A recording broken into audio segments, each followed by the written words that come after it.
no one is interested, I'll go ahead and try. Yeah, Hello? we're Yeah, broken you too. could've- Can you hear me at all? Yes? No? Yes. That's wonderful. All right.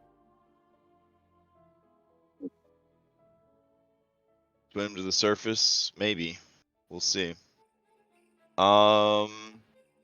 Yeah, I got nothing here. I'll try turning my headset off and on again.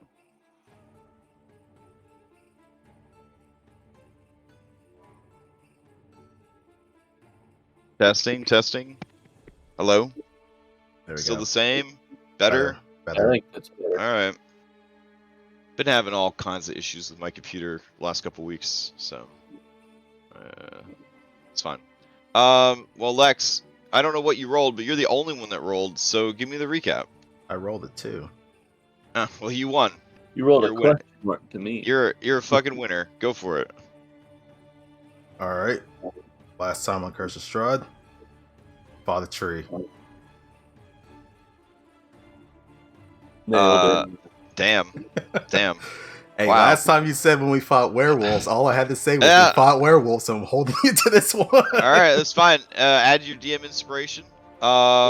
Is anybody interested in answering the Factspiration question for a D8 Factspiration that'll last the whole session? If so, throw it into chat.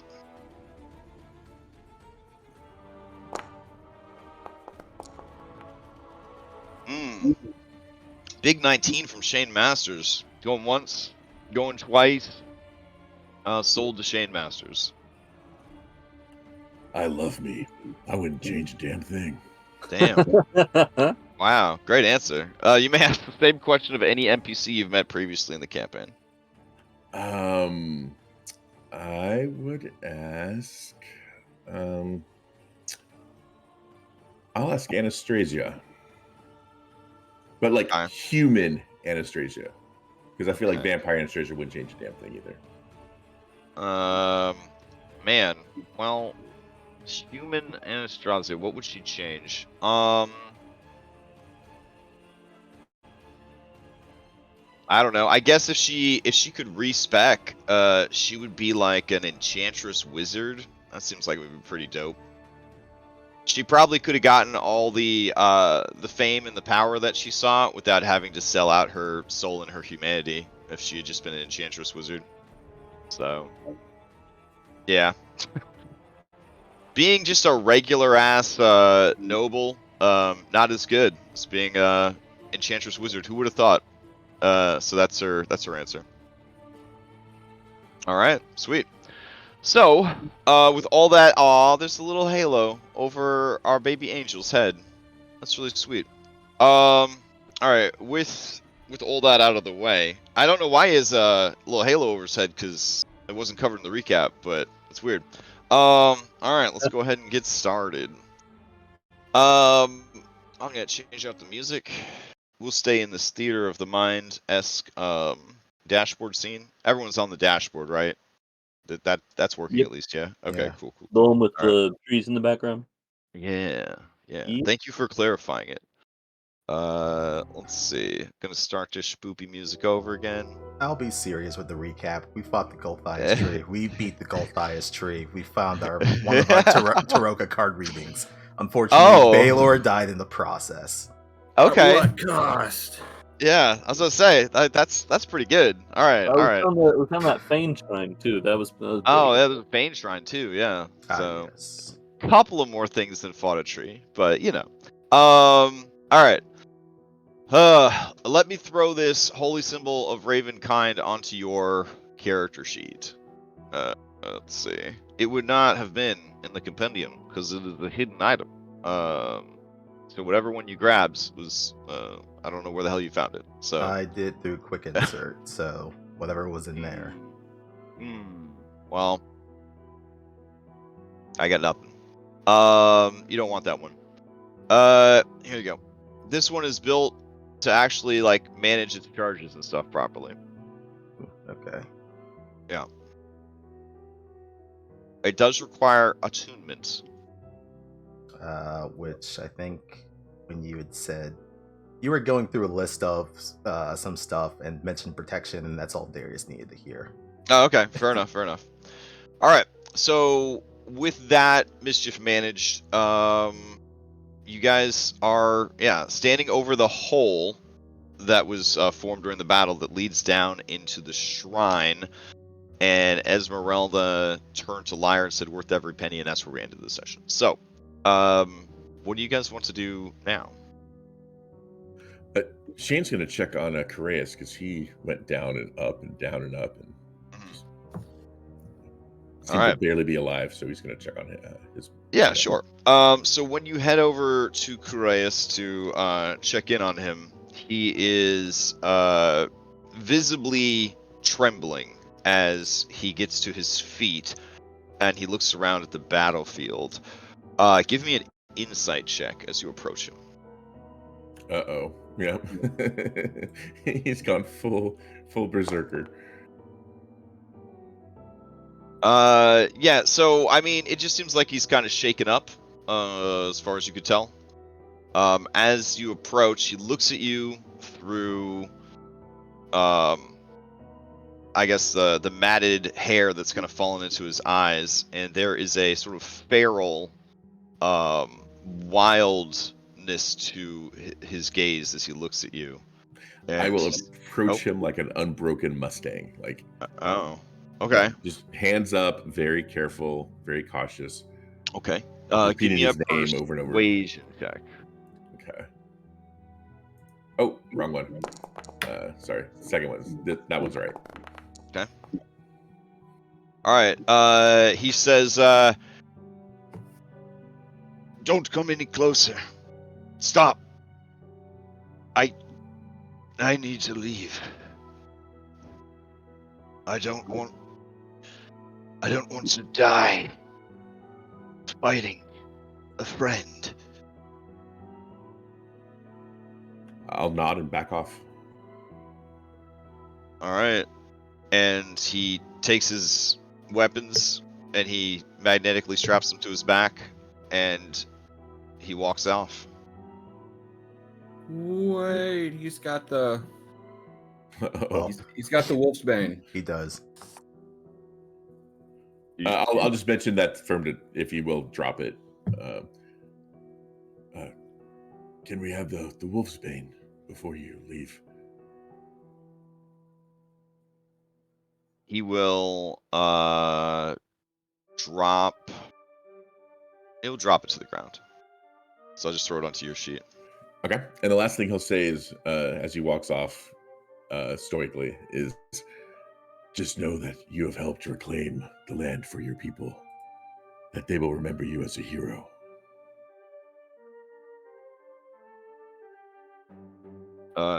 He says nothing, and he continues to Chris, walk. where do we find you? Where do we Yeah. find you if we find a solution to this? He just keeps walking. His body, a knotted mass of tense muscles. Ooh. Does anyone else want 20 pounds of wolf's bane? It's heavy.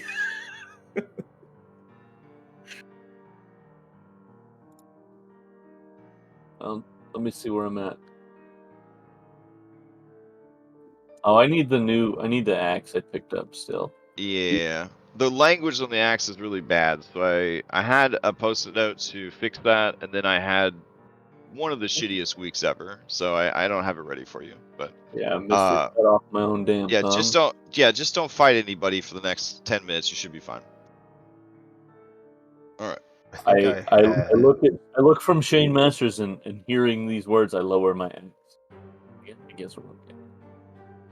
I think I have your silvered axe. I don't know if you want that since you have that fancy one. I've got it too. I had to pick it up in order to fight the tree, Okay. so That's fine. Yeah, I'll take it off of mine. I mean, I can't use it very well, so you'll get it back eventually. Okay. I'll leave it on my sheet then. What about you, Liar? Could you use a silvered battle axe? Yes. It's all yours. Then I'll hand it over to Liar. Right, Or, so you can do it from your sheet. I'll delete it from Yeah, I'm mine. saving it. Who's taking these heavy ass plants? You can throw them on me for now. Thank you, sir.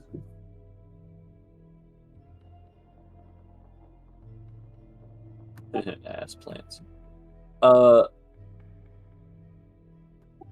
I suppose we need to continue our Okay. work on this tree.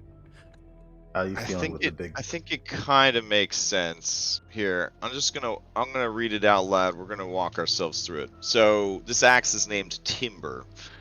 This magical axe is imbued with a destructive force that builds with every consecutive strike. You have a bonus to attack and damage rolls made with this magical weapon equal to the number of charges it currently holds. Timber gains a charge every time you hit a creature or object with it, up to a maximum of 3 charges.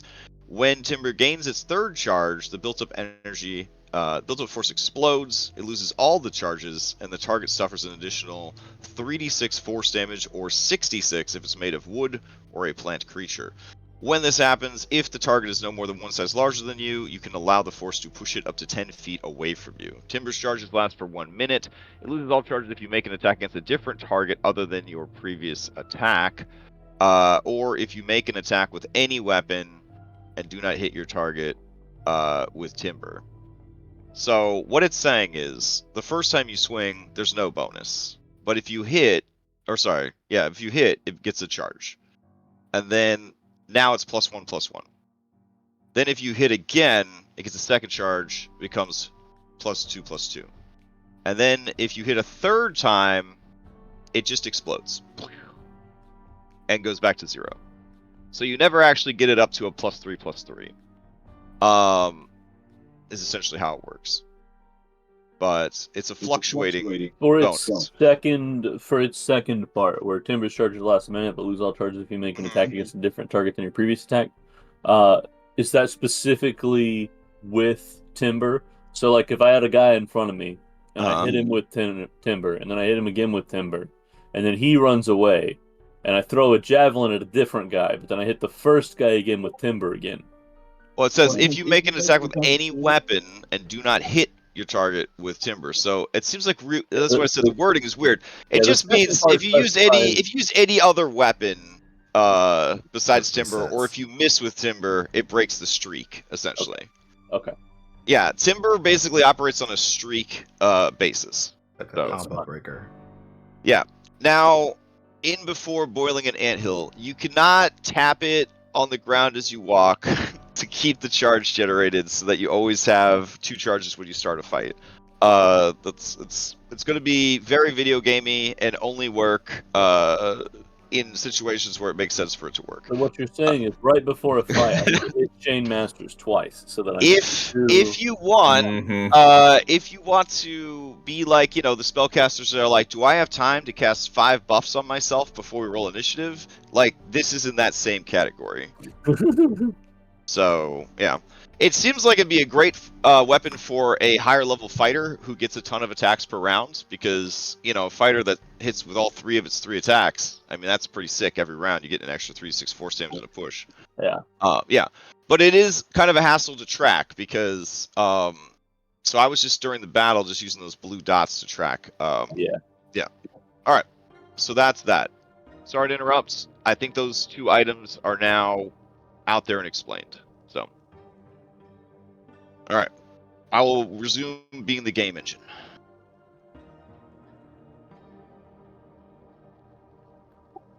All right. It seems to me we've got 2 tasks here at the moment. We need to take care of this tree, and we need to take care of Baylor and Claw. I guess we'll group them together as one task. I think with the tree, we need to all of that alchemist fire we've got on the tree, and then after it burns down, all of that holy water we got on the tree, and then after we're done with that, all of that dynamite we got on the tree. I think we need to do absolutely everything we can here, and then Esmeralda said that she had salt on her wagon, I think, and after that we literally salt the earth. Don't think we need a dynamite. I still have some Molotovs. Molotovs is probably even better. So Alchemist Fire and Molotovs first, then. Yeah. But first, I'll be right back. And Darius goes over to see where Mac is. So Mac would be over by the cart, having drawn the ire of all of the enemies, and fortunately having that end before it really cost her dearly. But having that attention of the monsters, having the monsters pursuing her, she is again like PTSD, like trapped in the streets of Valakai, being pursued by those vampires.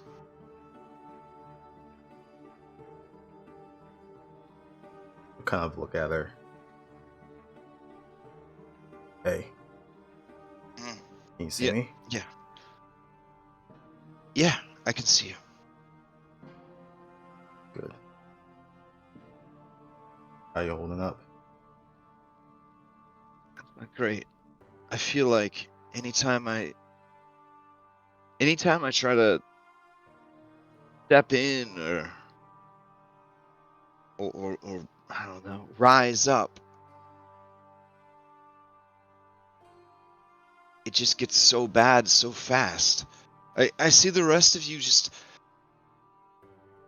I don't know, being action heroes, running up and smacking things in the face, blowing things heads off.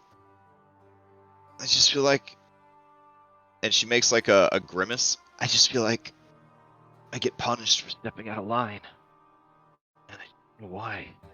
Trust me, you don't want to be up there, or you end up like this. And he just points to his various scars, missing hand.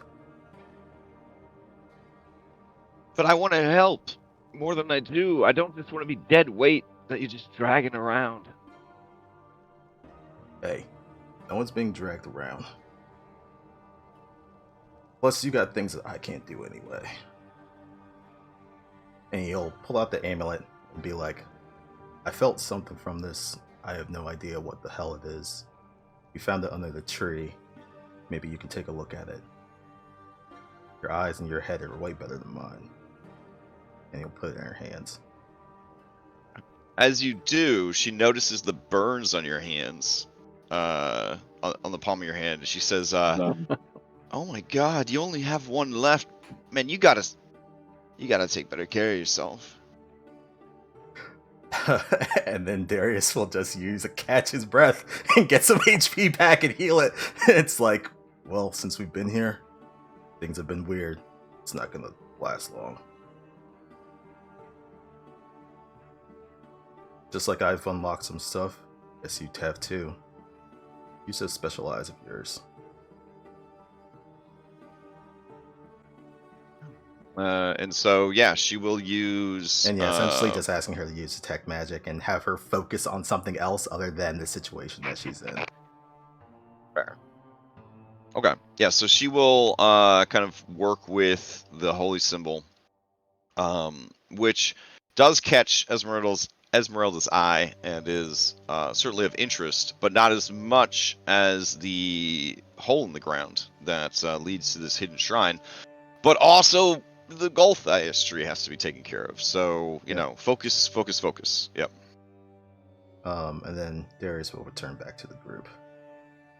Out of character, I do want to say that there is a camping activity called research that we can do, that we can look at things that are within our reach. So Darius has no intention of leaving this place until essentially until the whole hilltop has been deforested and burned.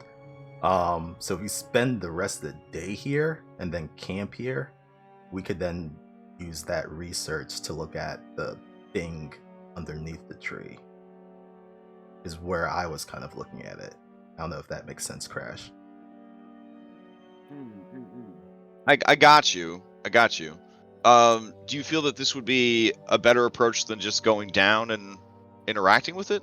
Probably want to get rid of the tree stuff first before looking. I would say that unless people want to split off and do that. I would say that if everyone works on it together with the equipment you have, and the knowledge that you have, especially the knowledge brought by Esmeralda, you guys will be able to end the recurring lifespan of this tree.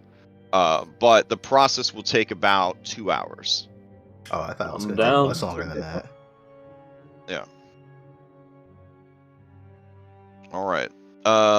So, Esmeralda directs Tiernan with this tree-killing axe to go and sort of explode the different stumps around the glade. And then there's a process of, burning the shattered stumps, trying desperately to get down to the root system itself. And we know that some of the roots go down into that chamber below, so we can do it sort of from top down and from bottom up at the same Right. time. I think. Yeah. And with Lyre revealing the root system beneath, that adds that sort of extra step of you guys going kind of below ground and digging those roots up and cutting them down as well. And then sort of salting the earth up here on the surface. All right. Okay, so So I got... I will roll to see if there's any encounters during this 2 hours. Okay. Keep going. Oh no, I was just gonna go through my inventory. I'll burn off Alchemist Fire. I have one Molotov cocktail that has a bunch of question marks that I got from Ayla, so I'm gonna use that one first and hope nothing bad happens to me. Okay. Before we Okay. start burning anything, I have a bottle of oil I'm going to throw on it too. Okay. All right. I think I want to keep one of the Molotovs though.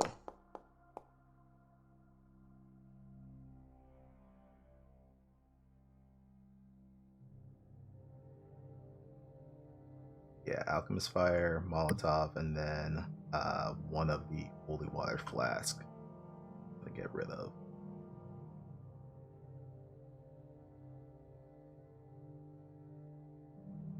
Shane has one alchemist fire he can contribute. Yeah, I've got one alchemist fire, one holy water, All right. and then that oil. Now, as the surface has been cleared, the earth salted, holy water sprinkled on the ashes, the whole deal. Esmeralda kind of goes from stump to stump in concentric circles, getting closer and closer to the main stump of the tree.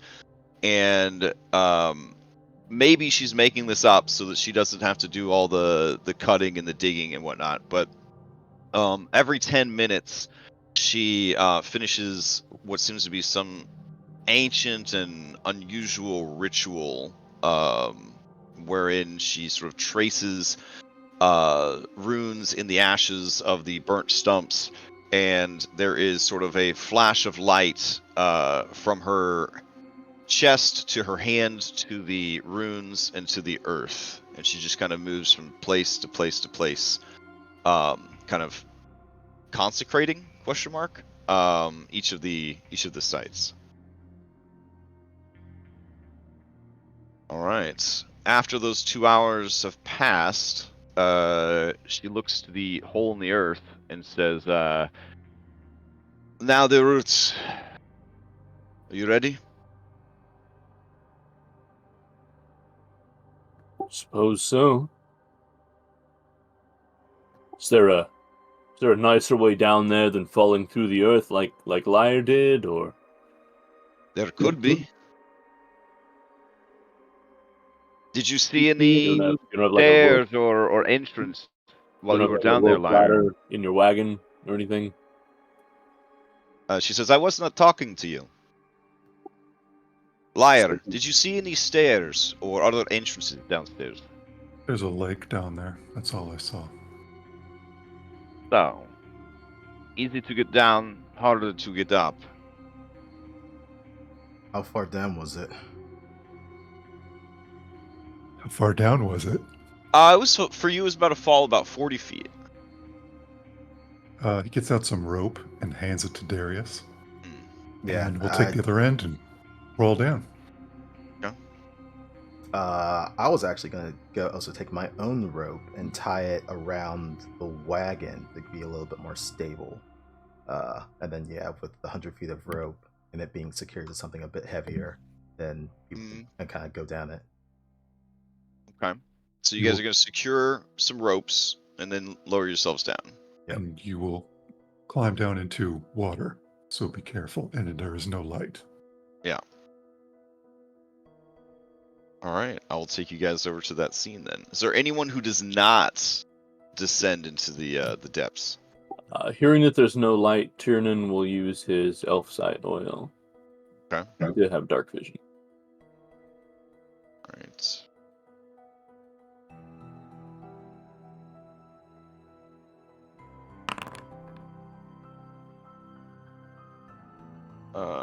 Let's see.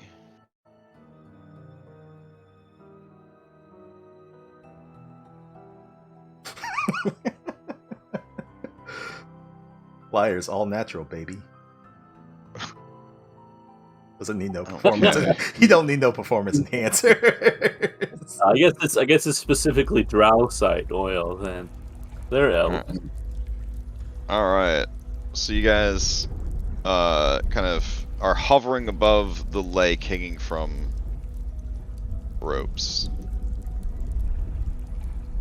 You see this weird World of Warcraft Dark Portal statue, and then an even creepier statue of 3 terrifying but kind of beautiful women sort of hovering in the background. They are carved as sort of a bas relief coming out of the natural stone of the cavern.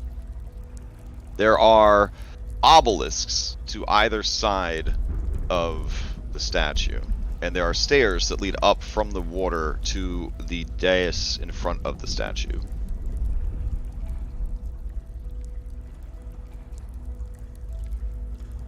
You guys- swimming over. Okay.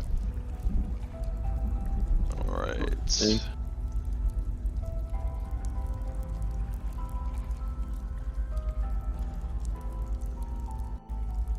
Alright, so as you get closer, it has this vibe when you get right up on it.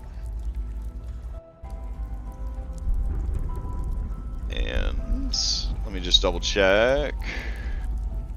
Yeah, 2 obelisks, one on either side of the statue.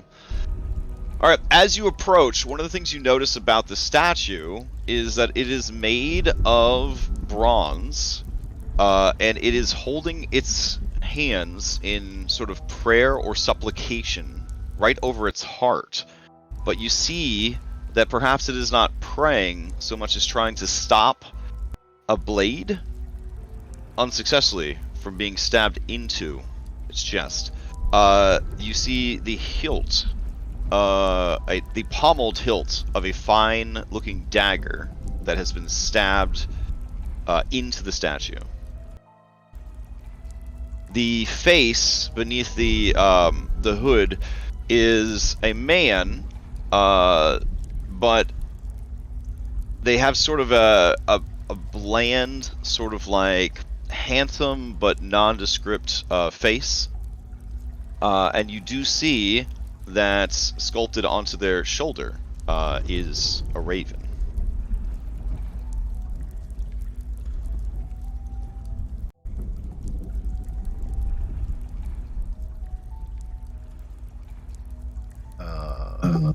Does the dagger look like it was part of the original statue, or does it look like it's been added? It is not made of bronze. So it looks like, I mean, somebody stabbed the statue? I don't know.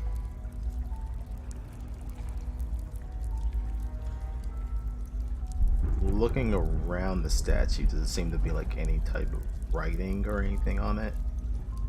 Yes, there On the is. obelisk? Yeah, there is writing on the obelisks, and let's see. The symbols seem to be in a language none of you speak or understand, but you do see some recurring symbols. That of an eagle, a wolf, and a spider seem to be used over and over again. Does it look... As you look from those sigils up to the three women on the wall, you do notice that one of the women is sculpted with feathers in her hair and sort of a very sharp, almost beak-like nose. One of them has a jaw that seems to be mid-transformation into a wolf. And the last has many, many eyes that run from the normal location kind of up towards the back of her head. 10 had 2 and a 2 had 10, am I right? Just looks at No. Shane.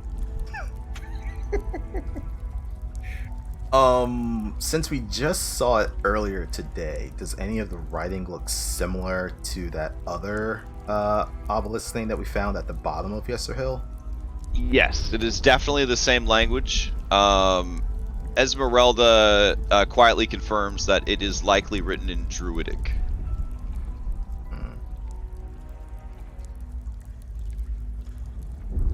Well, that ghost guy said that he wanted us to visit him when we're all done with this, so maybe he can give us more info on this later. He's a ghost. Maybe he can impart knowledge of this language to us or something. I don't know. Maybe. Jenny did say that these veins of power, I mean, I don't think it takes a genius to think that this is one of them. But she didn't exactly give us an instruction manual.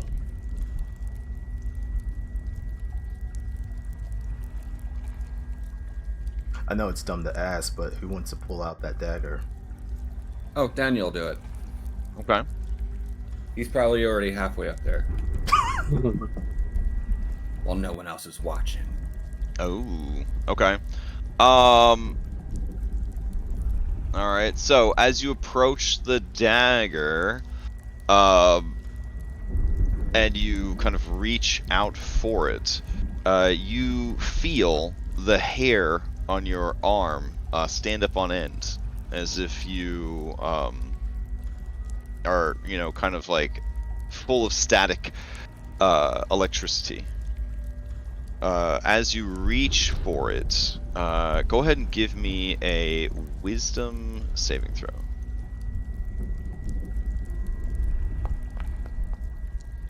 Ooh, holy shit. All right. Whatever doubts were starting to creep into your mind, you push them aside. You grab hold of the hilt and you pull it smoothly and cleanly out of the statue. This dagger is of such a size and length to almost be a short sword, but still a dagger. And I guess it would be like an anthem, like a ritual, like a ceremonial dagger. Hence its kind of over-the-top design and everything. As you pull the blade free, it looks like the blade is made of bone. The hilt is made of iron, and the pommel is wrapped with old, dry leather. When you pull the blade free, can you join me in secret chat? Will do.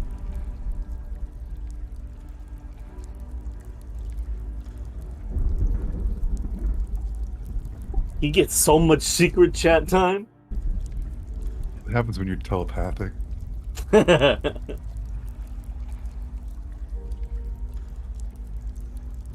Is he gonna be our new Anna? Have multiple passengers riding in his head?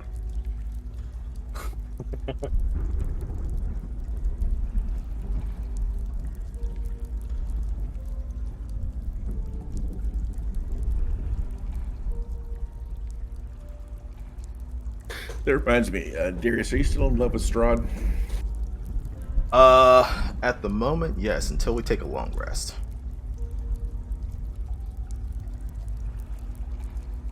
Which will be when we level up, and then I can break that shit. Sweet.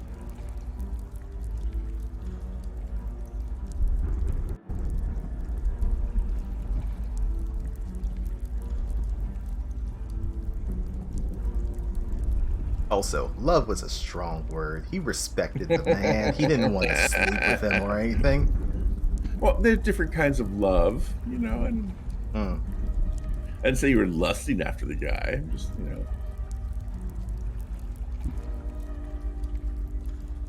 Darius and Strahd sitting in a tree.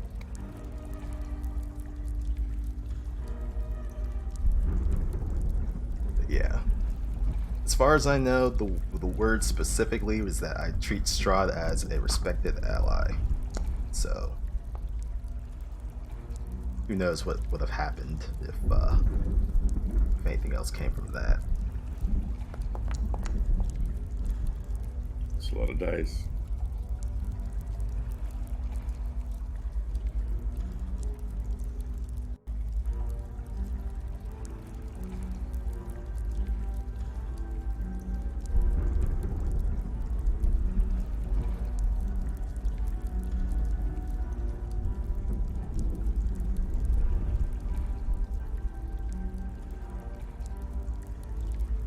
It's interesting that Thomas just rolled dice.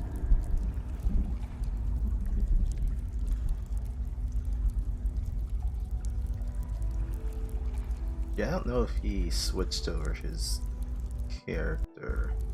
I still see him linked to Thomas.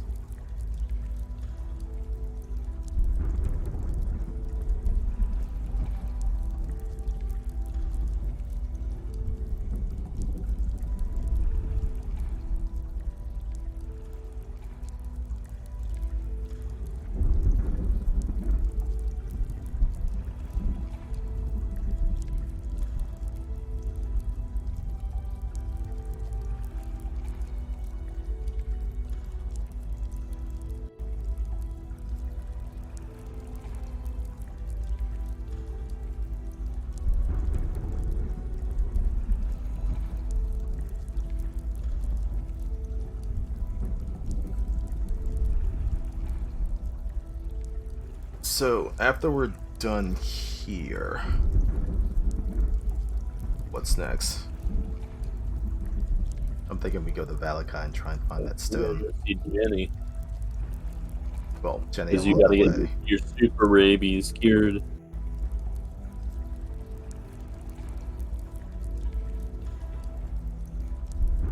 And then yeah, either Valakai or Krezzy.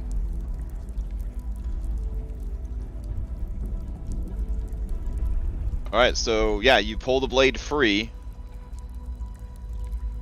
but it feels wrong in your hand. Yeah, he'll hold it up like Castle Grayskull business, Mm-hmm. then be like, unimpressed. Then he'll like wade out towards the group. Passing Shane Masters, he'll press it into his hand. Oh. Shane Masters, do you take this blade? As I look at it, do I get any? Does it feel hinky to me at all?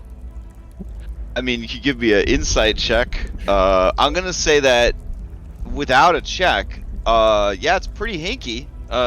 This whole situation's not great, suboptimal. But after your insight check, it's been hinkier. I don't know if that's good or bad. Take it as you will, boy. He will. Is it made out of? Does it look like it's made out of silver? To me, I mean, it's an iron pommel, with a leather grip and a bone blade, and he's pushing it into your hands as he passes you. I will put it in my pack, but I won't wield it. Daniel, do you take offense at that? How do you get it out of his hands and into your pack without touching the blade, I guess, is the question. Oh, I'll open up my backpack. Oh man. Alright. Daniel, you know in your heart that this was a poor choice and that consequences for your bad judgment of character might be on the way. Nah, it'll be all right. You should take it.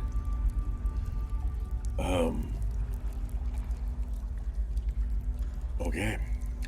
Daniel's been a friend to him, other than the pumpkin incident, which he has not forgotten. And he knows not to trust people. He knows not to trust people. People suck. I'm gonna roll a wisdom So save. the scene is he walks past you, and as he does, he tries to hand this off to you. You do not take it, and then you offer your open backpack for him to place it inside. That's where we're at so far, just so that I'm following along. Yeah. All right. I'll close the backpack and say, yeah, fine, and I'll take it. Okay. As you take it, nothing happens. All right. I'll look at it and put it in my belt. Wow. All right. It's bad. It looks pretty badass. I thought maybe you'd like it. No, I appreciate that. Sorry I did that. It was odd.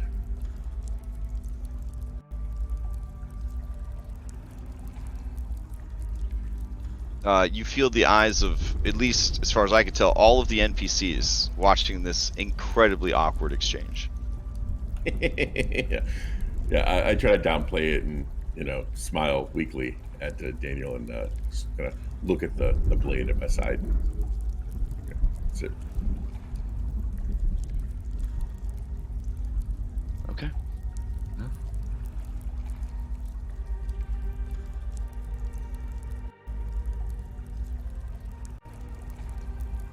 Do I add anything specific? Like bone dagger? Oh, yeah, I'll grab it for you.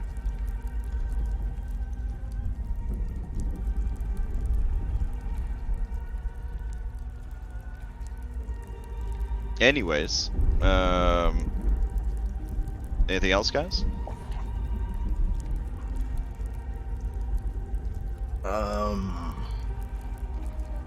I don't think we can do anything else unless someone knows how to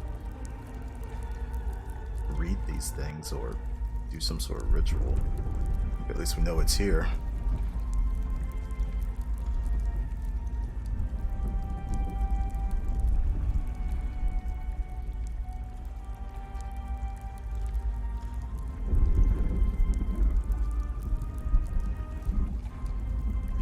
Perhaps we come back after we get whatever we need from the Faithless, right? Yeah.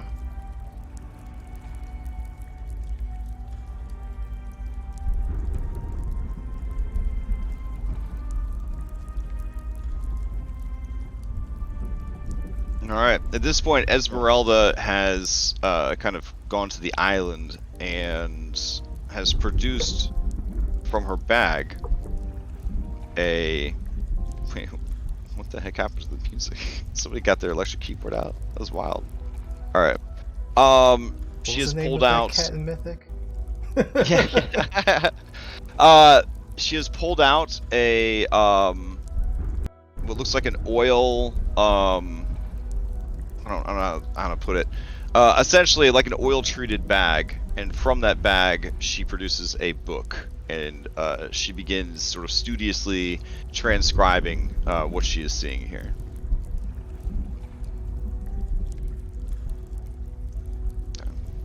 She turns back to Daniel and Shane, and she says, was there anything unusual about the dagger?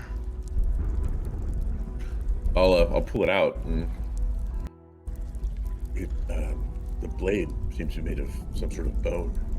It strikes me as a little odd choice when they clearly had iron when they made it.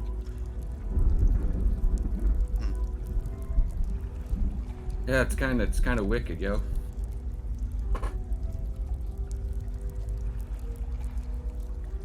She looks at the statue and she says, I wonder if it's like a key. But why would they leave the key in the lock? Well, to keep a door open, silly. What door? Oh. Liar, do your people know of anything related to this? I tried last week and I failed, so I'm gonna say no. Okay. These must be the Fanes that... But they don't... There has to be more to this. They don't come with an instruction manual unless you can read whatever the hell's on those stones. You need to find someone who can. Does that old man know? Rudolph? Perhaps. He might even know a ritual to transcribe the writings, which is why I've copied them down. I guess this is all we could do for now. Yeah. And she gives everything like one last look. She says, "All right, let's take out these roots."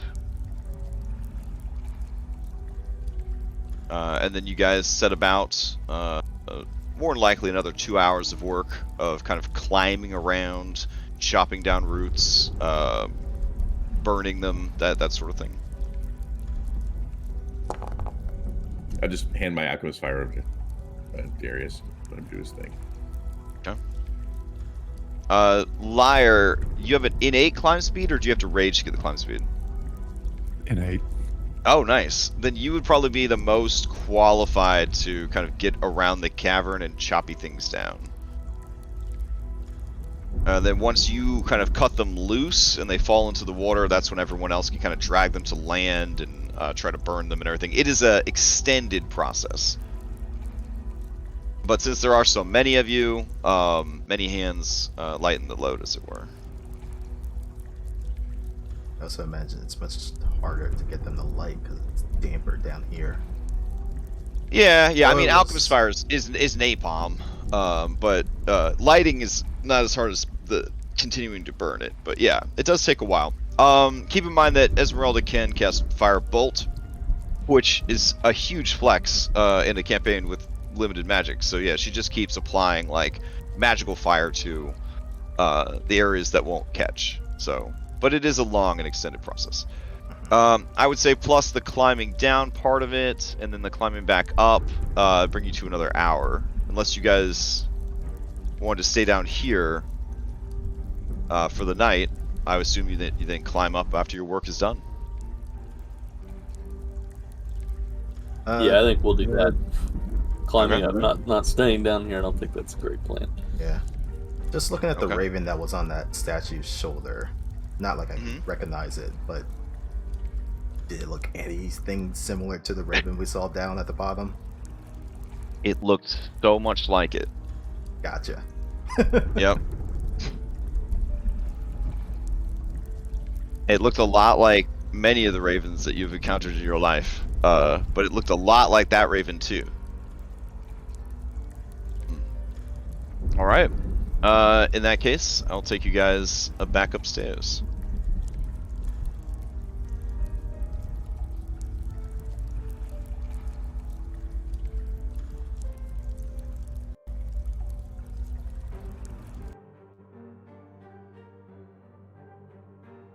Tiernan, as you guys are leaving, Izzy, kind of grabs a hold of you, like as you kind of pull her up from the rope, sort of thing, and she says, "I don't know what it is, but I just feel so sad. Like there was a feeling down there, a feeling of remorse, of loss, and now that we're leaving, it feels like hope died."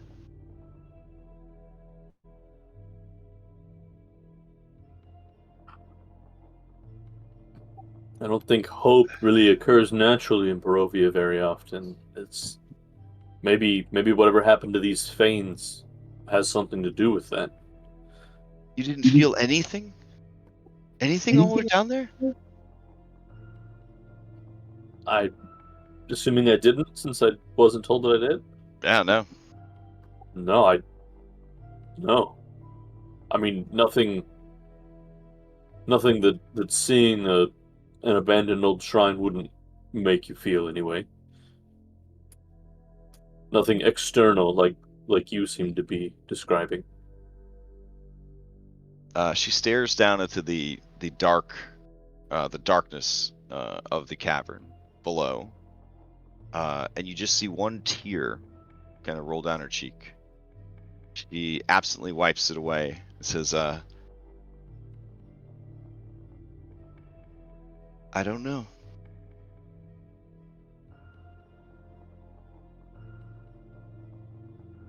All right. What now? We need to take care of Baylor and Claw. Wait, what do you mean take care of Baylor and Claw? Oh, you didn't like throw them on the pyre that was the burning Gulthais Tree? Seems disrespectful. Oh, okay, I fair, mean, fair. it could be I mean, there's enough wood and stuff we can make a pyre if that's what he would have wanted, but I don't think we should just leave him here to rot, Daniel. It doesn't seem... If I may, back at the hill, there was a very big impression, right? We could bury Baylor there if we could find some way to... And he looks down at the size of Baylor. Never mind. Thousands of pounds of Yeah, Baylor. yeah, that's not moving.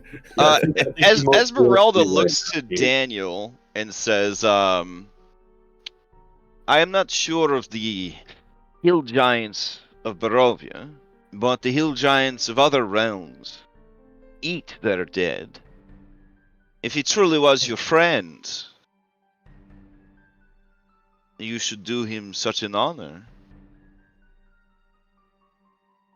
Or perhaps he was just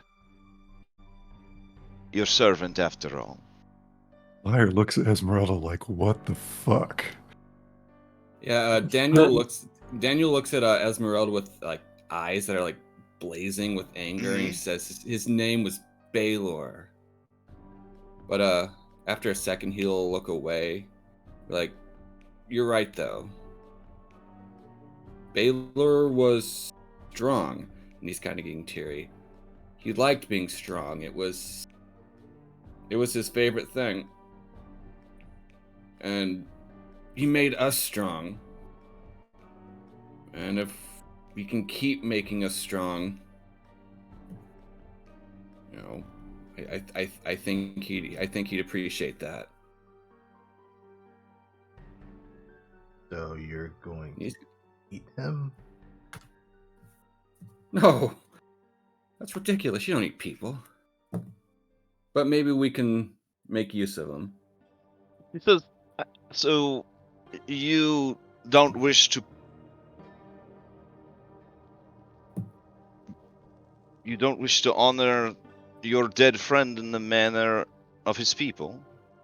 I'm not gonna honor my dead friend in the manner you think his people. But you also said that you weren't even sure that was the manner of his people, just of other people that you met that were somewhat similar. If someone found you dead somewhere and they started performing Vistani funeral rites on you, how would you feel? You make a fair point. I was only trying to help.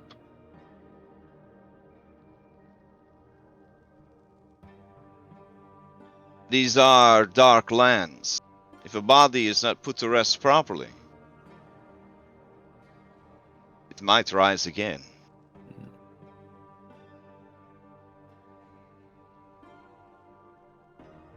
We need to go visit Jenny anyway. She can make something from Baylor that can help us.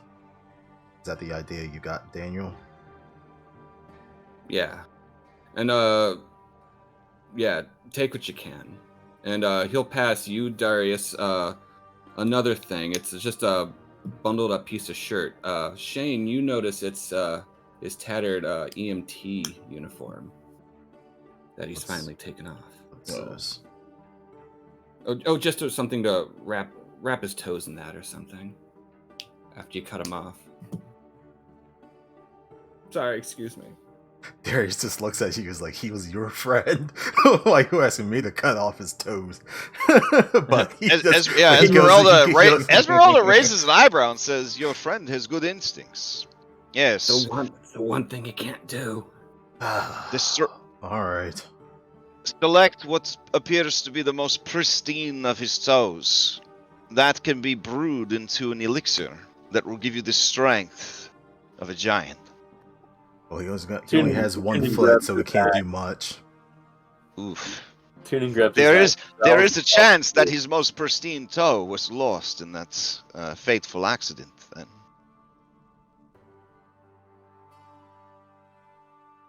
What you were doing, All right. Tyrion? I'll do it, and I'll just take my axe. Is there anything else, Esmeralda, that you know that we should take with us? Oh man, she gives you a wicked smile and says, "You are looking for more useful parts from your friend." If we're gonna do this, we're gonna do it all, and we're gonna do it right.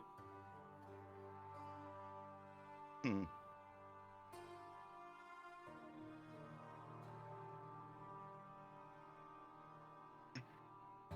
I mean, that potion we got from the Kavani, that actually did quite a bit help for me in that fight. It is said that the pristine toe of a hill giant can make an elixir of strength. It is said that the heart of a hill giant can be prepared into a hero's feast, which is to say, a feast that empowers you with fighting spirit and immunity to poison. And it is said that the giant's eyes are keen. They can be brewed into potions that would temporarily increase one's perceptive abilities.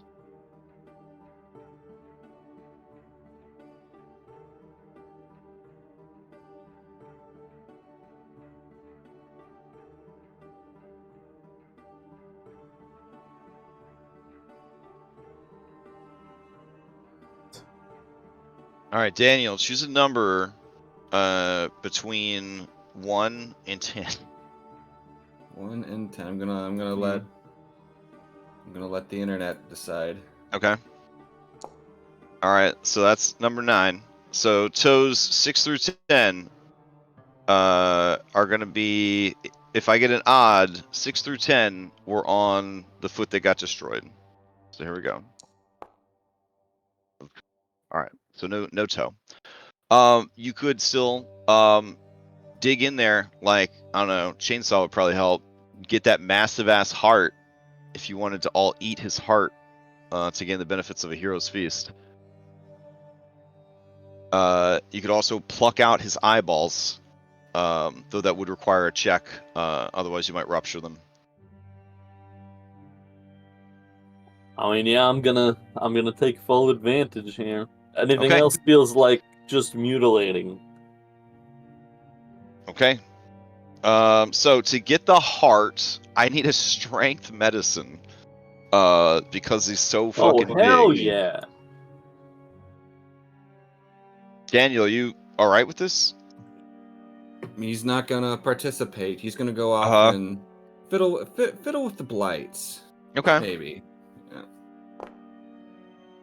All right. 19 is enough for the DC of a hill giant. So you are able, it takes some time, but you are able to hack open his chest with great efforts. You may need to call in Lyra and Darius. You can break those ribs apart, and you can access this massive ass heart.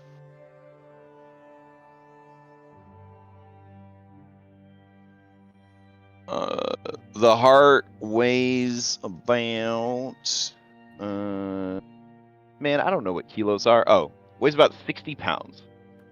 Man, I don't know what kilos are. So yeah, you now have a 60-pound hill giant heart. Do you guys sit down to eat it, or Is anybody gonna cook it? Like, what's the play here? Anyone? I mean, we're not gonna eat it raw, I don't think. I want to wrap it up, and then whenever we camp for the night, we'll have that as our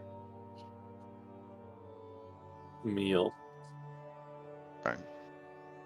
All right. Esmeralda sees you wrapping up the 60-pound heart, and she says, "It won't last very long, and it must be eaten raw. I hope you save lots of room for supper." In the morning. That should still be good. All right. I need a medicine dexterity to remove the eyeballs. All right, I've got medicine. I'm not super dexy though. Okay. That's a +8. Yeah, I'll What about do your, that what one. about your redhead girlfriend? She seems. We can try. Irina, do you want to try to? Only if it's okay with Daniel. Daniel, is this really okay? Yeah, he's fiddling with some blights, looking for some good wood, and All right, here we go. he'll wave a hand. All right, so she will. Oops. Let's see. Daniel's head cocks up that whoops.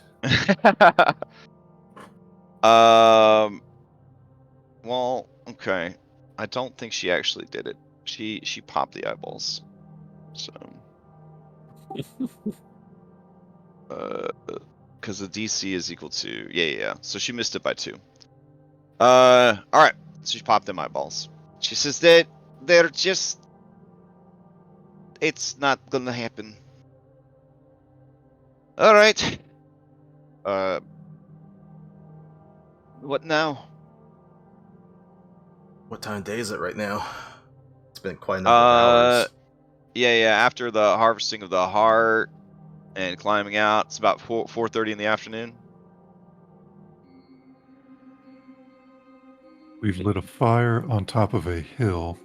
Yeah, they can be seen for Many miles. Yep. I Yep. don't want to stay here any longer. Really? If the Do we want faithless. to maybe? Go ahead. Do we want to maybe say a few words about Baylor? For he kind of motions to Daniel. I mean, this probably could have been done in the hour it took to extract the heart, but yeah, for sure.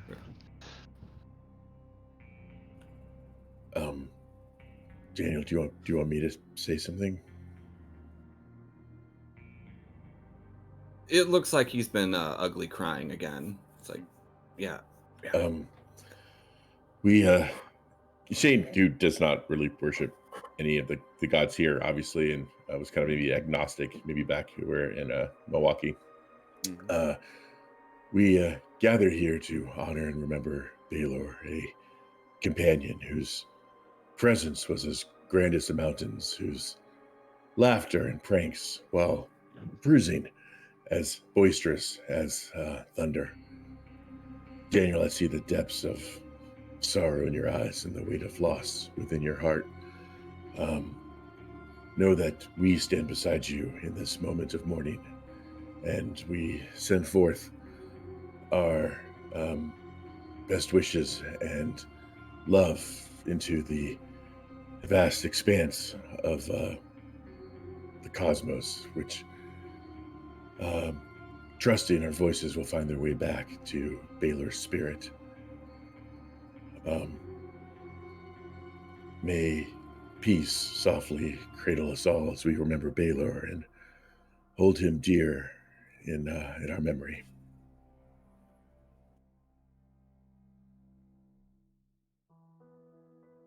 And that's all he's got. Okay. That was beautiful, yo. And Shane will kind of smile and give Daniel a bro hug. As you are doing that, you hear a slow golf clap. looking up towards the sound of the slow golf clap, you see an elf, question mark. They... What's the best way to describe this person? They are of an undeterminate gender, and they are dressed in what looks like Hot Topic clothes if they sold them at the Renaissance Festival. Their hair is a combination of black and white in very dramatic ways. The blackness of the hair being so dark as to look almost blue, like, you know, Superman comics. They wear a leather jacket with a feathered collar of white raven feathers, and their skin is alabaster white with all manner of dark black tattoos. Their eyes are very similar to Liar's in that they have sort of a otherworldly kind of feral, kind of yellowish orange tint to them.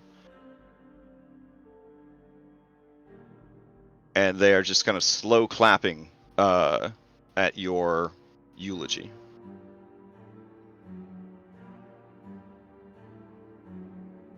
And then they say,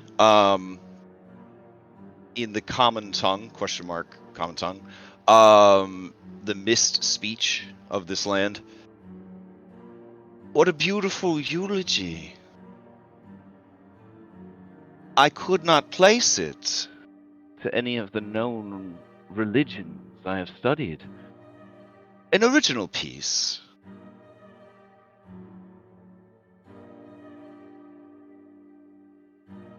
Just glares.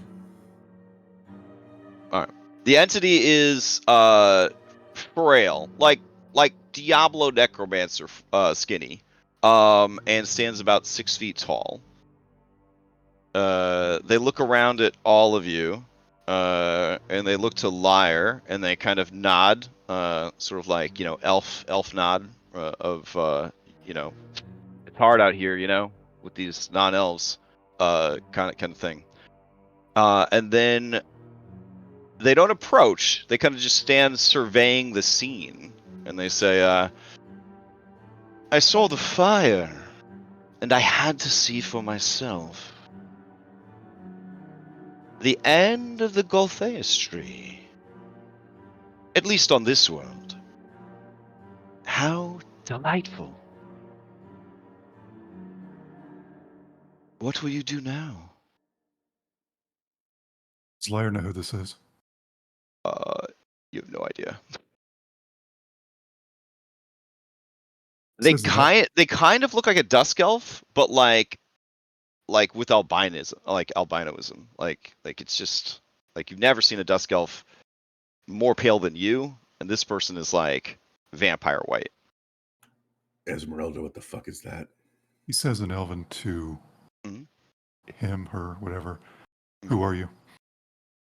Oh, my name is Baratheon. I am a gloom weaver. I am here to study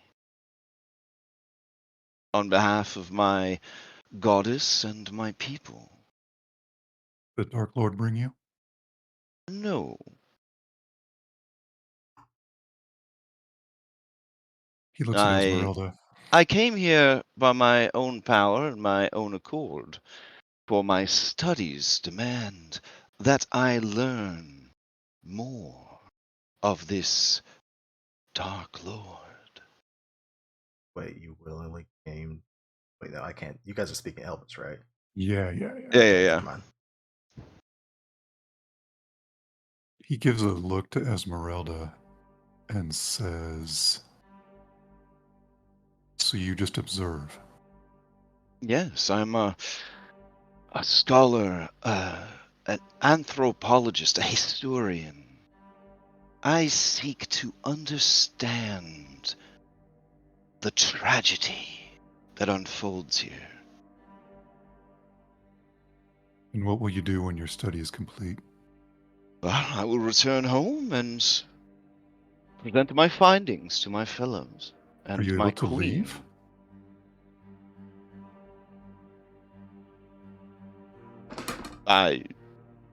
What do you mean? No one can leave. What do you mean? He explains You just use magic.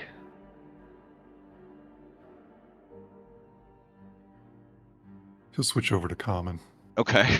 and say, you may wish to talk to these people. They have some mission here. Intriguing. Let's see. So y'all As- willing to translate? Esmeralda will make a check real quick.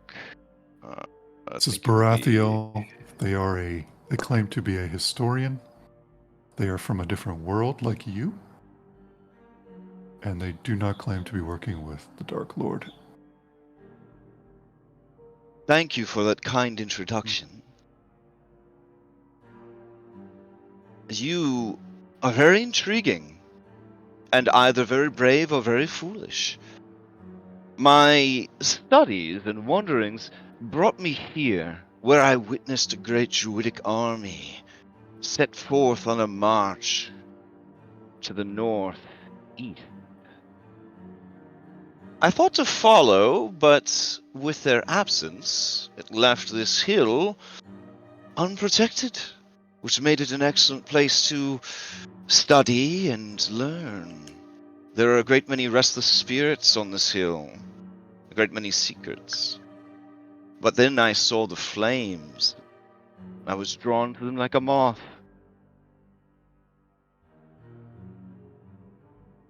What have you done? Sent a message And- to the faithless. Interesting.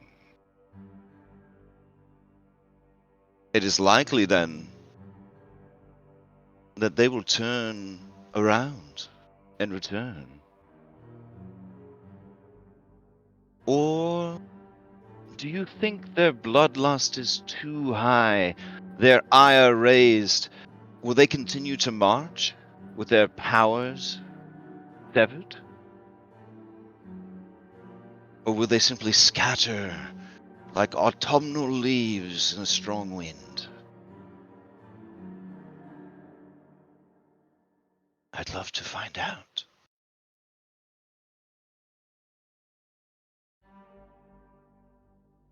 Would it be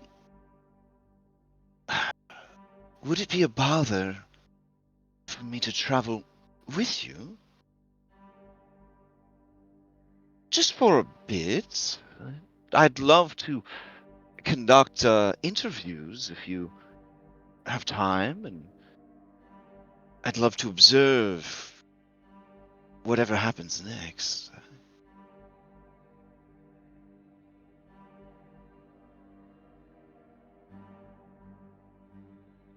So you're like, We've had stranger companions. so you're like what, a journalist or something? A journalist. A bit more than that. A historian, a scholar, a sage. But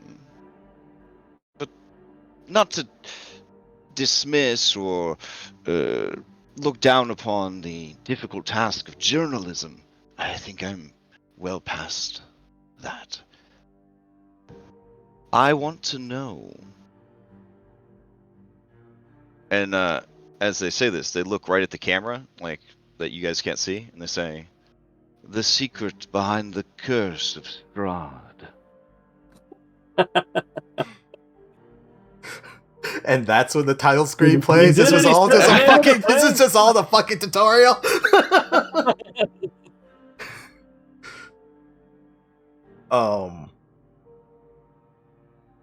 And you said you willingly came here.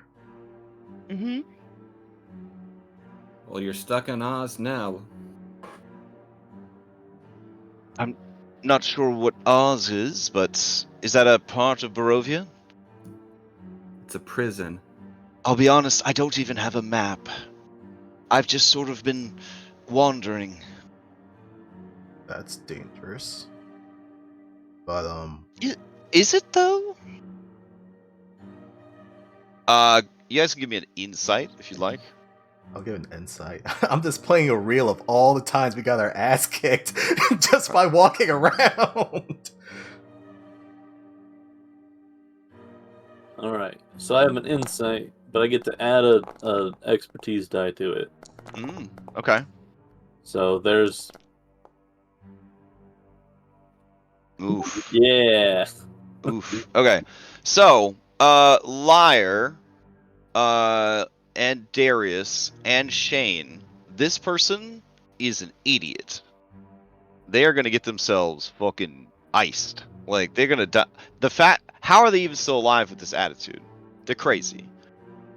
Tiernan and Daniel, your heart, collectively, your two hearts, kind of stop in their chest for a moment as you realize the sheer confidence that this being has.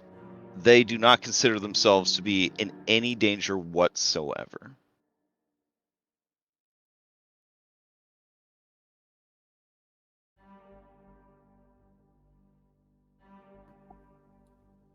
You must be quite the individual. I am just what I am, an observer. Well, you're an observer who's locked in here with the rest of us. You say? I'm not sure that's true. Also, we heard it from Mr. Zarovich himself. He's the only one who lets people in or out. Oh. I think he's the only one who lets regular people in and out. I think those that are extraordinary on their own can do what they desire.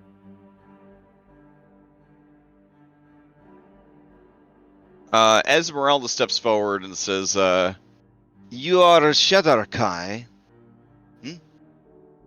And Baratheon the Gloomweaver nods. And she says, I have encountered your kind before.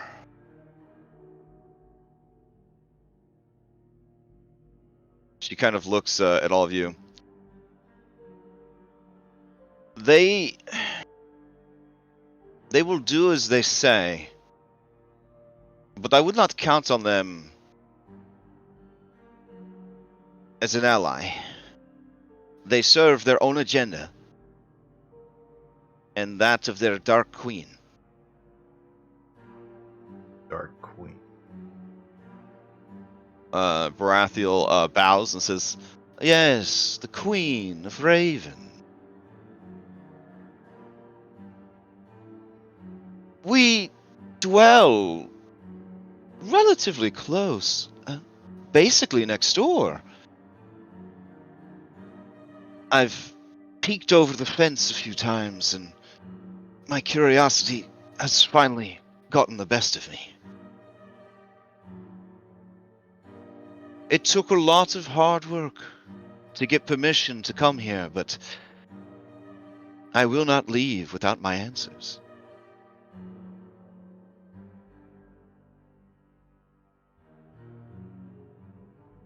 I promise I will not harm you unless I'm forced to defend myself."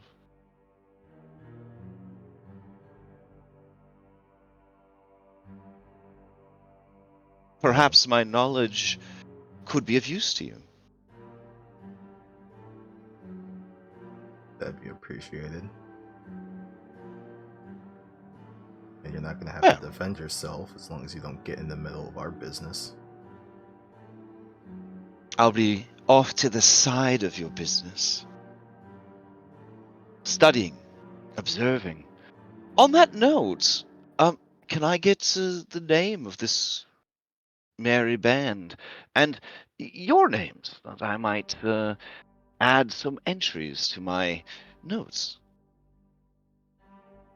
I'm Tiernan Beckett, and we are the Walking Dead. Interesting. An evocative name. Do you guys in turn kind of say your name? Do any of you withhold your name from being written Yeah. down? Liar withholds Okay. any information. All right. Fair enough. Darius King. All right.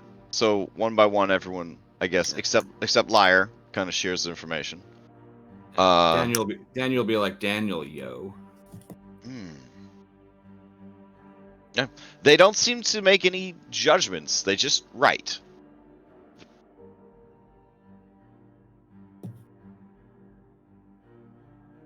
And they are just really quiet. And they stand off to the side.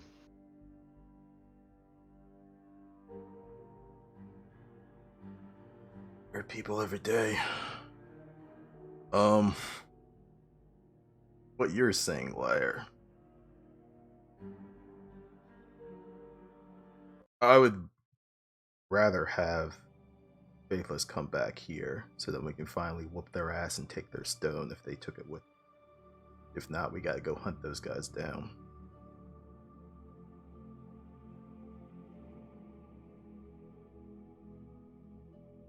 Just looks at you and nods and backs down. If they're on their way here, I think ambushing them on the road would be our best bet. If we wait for them to come back, they'll all be grouped together. If we head off and then let them come back, they will have fortified their position. I think that if we want to attack them to take this stone, the best place to do it is to ambush them along the road. But I mean, we have the high ground here. You definitely see them coming from miles away. Well, Doesn't maybe help it's us if the person that has the stone is at the back of the group. their point. We need to scout them out. We need to figure out what they're planning on doing. If they're planning on headed back, we need to figure out what in their column has the stone.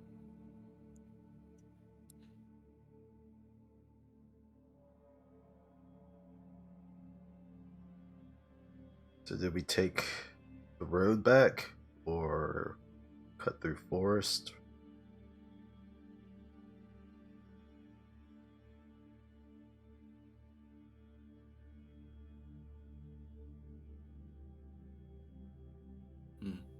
First, we should go talk to that ghost guy. He wanted us to talk to him after. Yeah, I think we'll talk to him first. I'm sorry. You said your name was what, sir? They look up. What did you say your name was? I'm sorry.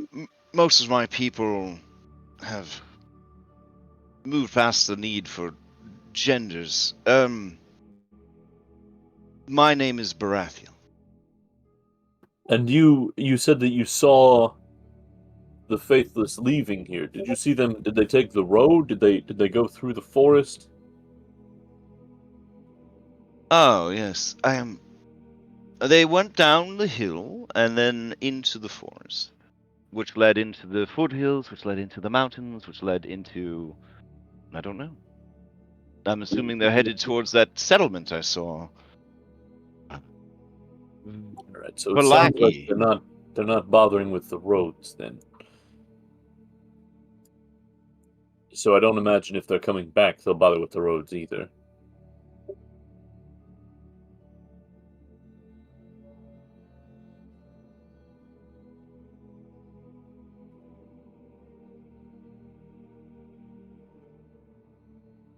All right, what's the play, guys?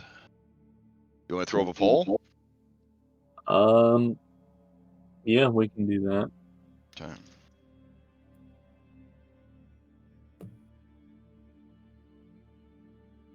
It's getting late in the day. Probably camp here and then head out first thing in the morning.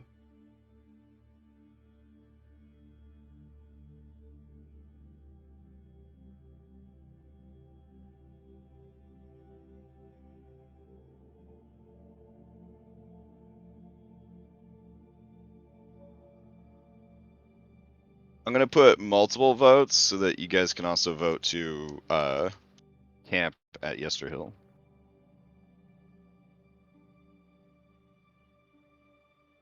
All right, there you go.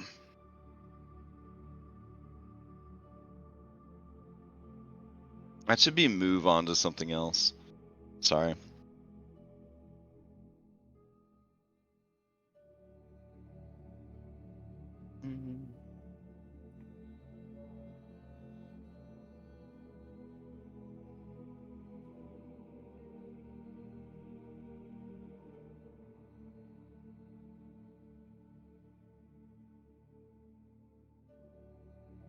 Okay. Looks like we got some votes in. Everybody wants to ambush them on the road. All right. Only 2 of you want to actually stop and camp right now on the hill. So it sounds like you guys are going to chart a course and start heading towards them. All right. I'll bring you guys over to the map table.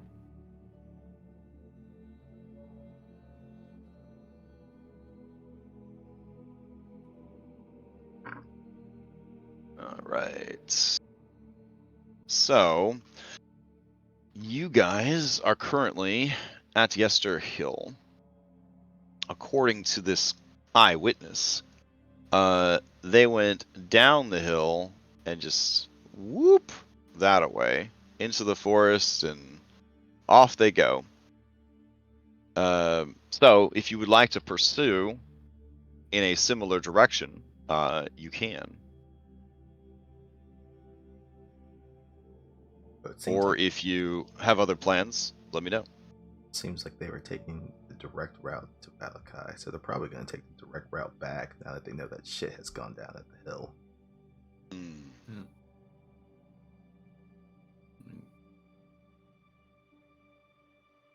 And we don't know where the Kavani are, so. Well, we sent knows? them from their village to go help out with Valakai, but I Mhm. don't think they're going to go following after the Faithless.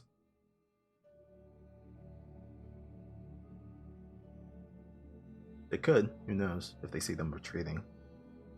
Mm-hmm. But we have no way to communicate with them. So that's just taking a chance. Now, also, you've adventured today. As far as I know, adventuring doesn't count against travel times. But you have traveled today 4 hours and change. So you guys could get in another 4 hours before people will start worrying about exhaustion from traveling. Yeah, that's why I was suggesting camp here for the day, but if we just want to start getting travel now, then camp in the woods. Or we camp out on the road and then we start cutting into the woods. We stayed at the hill and this moron came and found us. What else do you think can find us? We should camp in the forest. Alright, sounds good. But we probably want to pass that obelisk before we head out of here. Mm-hmm. Okay. So you guys are going to head down the hill to the obelisk. Got it. All right. As you head down the hill, oh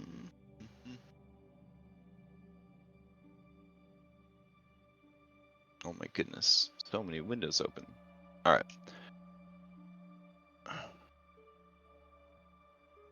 As you head down the hill, you see ominous tendrils of mist. There's mist everywhere, but there's something about these that feels off, dangerous even. However, given your great numbers and the composition of your party, you watch as the unusual mist blinks away into the kind of gathered, cloying mist on the hill, leaving you to your business.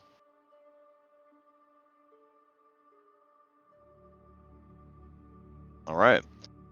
You reach. I would like to The turn bo- to Esmeralda and this new person and be like, what the fuck was that? Oh, okay. That's new. They will try to make some checks real quick. Let's see. Since they seem to be more in tune with the supernatural.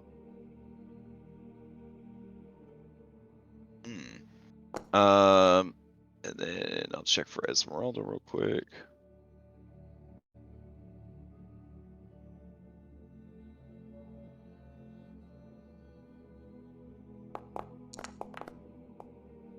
Both of them shrug, and then Esmeralda says, "Probably mist that wants to kill people."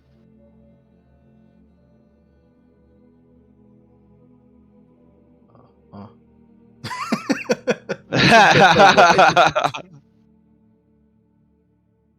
She says, I mean, it is said that some vampires can assume a mist form, so maybe it was a vampire that came to investigate the, situation at the top of the hill, and seeing our very great and powerful numbers, understood that they were making a mistake.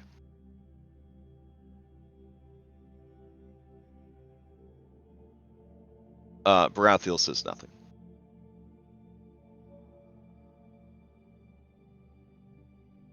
All right, you guys head down the hill.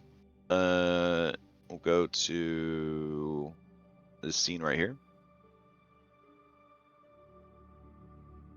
Okay, and you approach the shrine. Well, that's not really a shrine. I guess everything here's a fucking shrine. It's a graveyard. The whole hill's a graveyard. So as you approach this circle that has stones and cairns everywhere, it's got the obelisk in the center. This spoopy ghost steps out of or floats out of the obelisk and addresses all of you. You have returned. You hear a caw-caw, caw-caw, and the white raven settles down on top of the obelisk. Or the white-winged raven. And he says, the tree is dead. No longer can it harm the sacred lands. Thank you.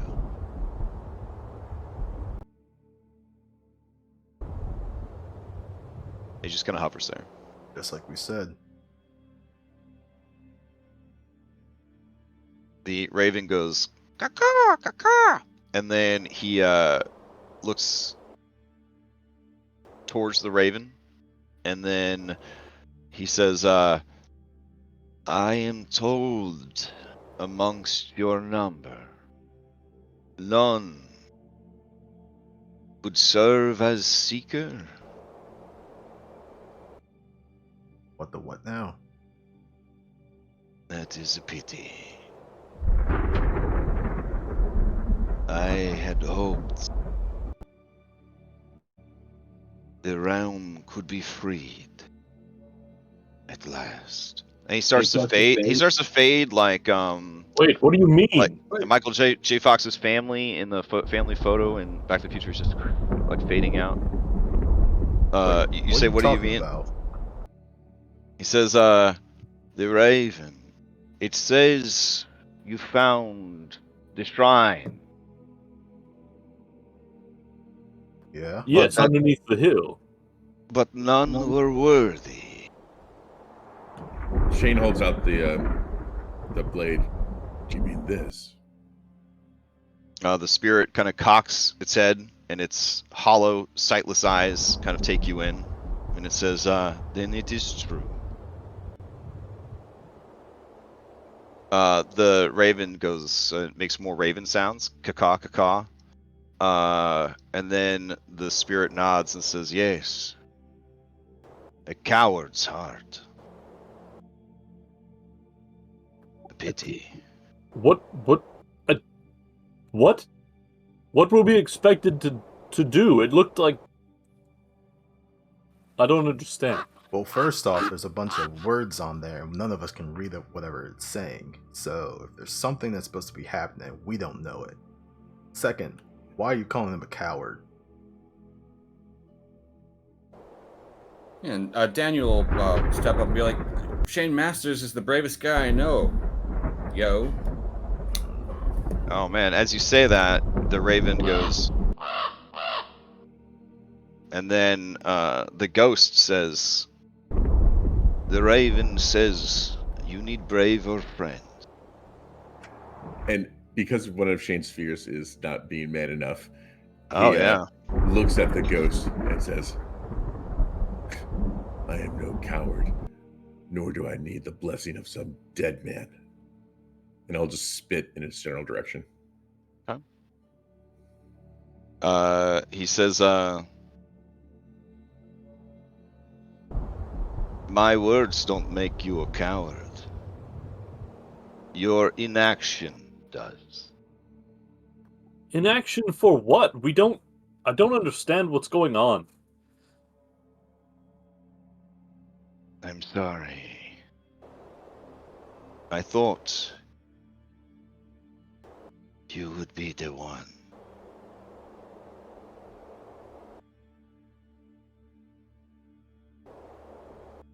And he just sort of fades back into the obelisk. The raven yells at you guys.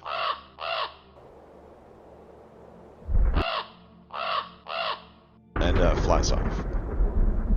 Yeah, get out of here, you sky chicken. How does Esmeralda react to that? He looks at Shade and she says, "What the fuck did you do?"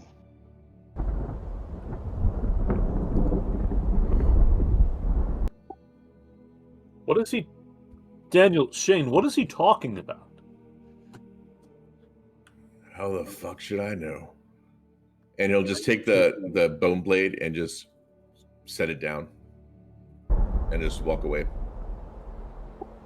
Well, Tiernan's gonna look at it. See if he can piece anything together.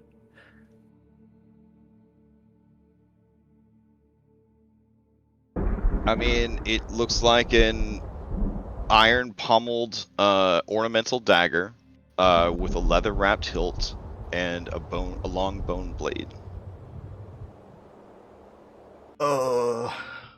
Darius will turn to Baratheon, I guess her name, and be like, "You said you were talking with spirits and stuff like that. Do you understand what just happened?"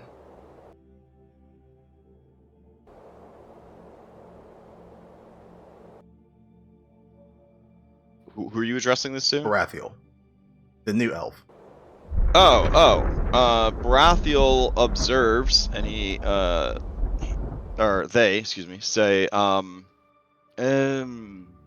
if I had to guess, I would say that the spirits had expectations from you that you only partially met. Somewhere between your first encounter with the spirit and now, you botched things up. And they add that to their notes.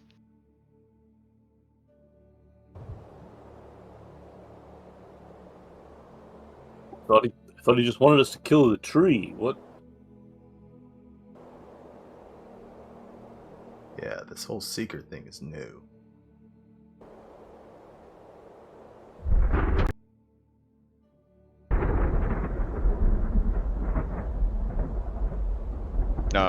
Baratheon says, I have no idea. I am new in town, still trying to find my way.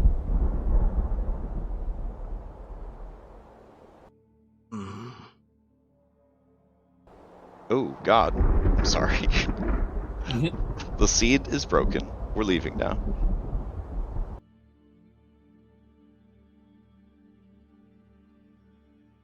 I'm gonna bring that dagger with us, just because if it's important somehow, I don't want to just leave it for the faithless to grab.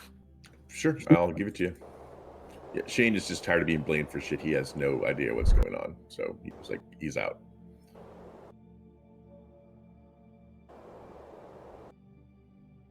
So wait, what happened? Somebody's picking up the dagger. You said? Tyrion picked up the dagger after Shane dropped it. Yeah. Oh. Okay. Tiernan, as you pick up the dagger, can you head into secret chat? Sure. Like a hot potato even. Well, it didn't say shit to me. I think Well- it's a matter of being cautious versus being too cautious. That's my opinion of the situation. So, until just now, did Shane ever touch the dagger, or did he just put it in his bag and not do anything with it? No, he touched it. He touched Yeah. it. Because Okay. originally he opened up his backpack, wasn't going to take it. Wasn't going to take it, then wasn't going to touch it. And then finally he was like, all right, fine, I'll fucking take it. So apparently the hesitation is what did it. Probably.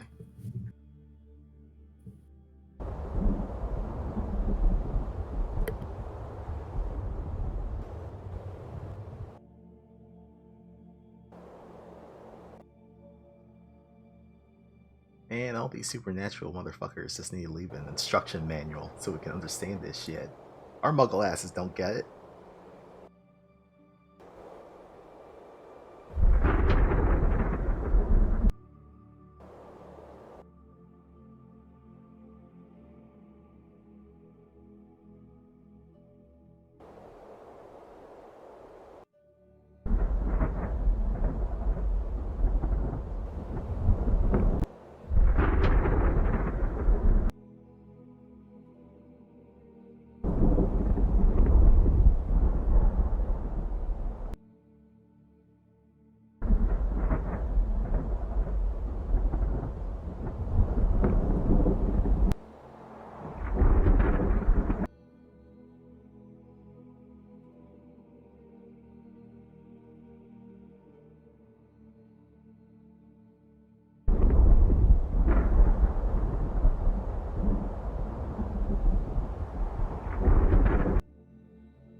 Alright.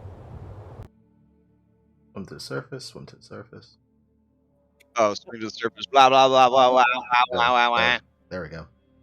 Okay, good. Alright, so you pick up the dagger. Round. There's a moment where you just sort of look at the dagger held in your hand, and then I immediately look at Daniel. Daniel, I think we're gonna have to chat later. Yeah. No kidding.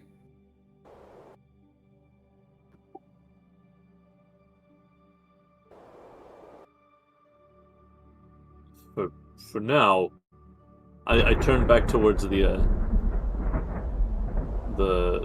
stone, and I say, Kavan, are you still there? there is no reply, but from overhead you hear, and you see the raven, which had kind of flown off and perched nearby, is calling to you, and it flies sort of along the mourner's ramp towards the north. I think I need to follow that raven.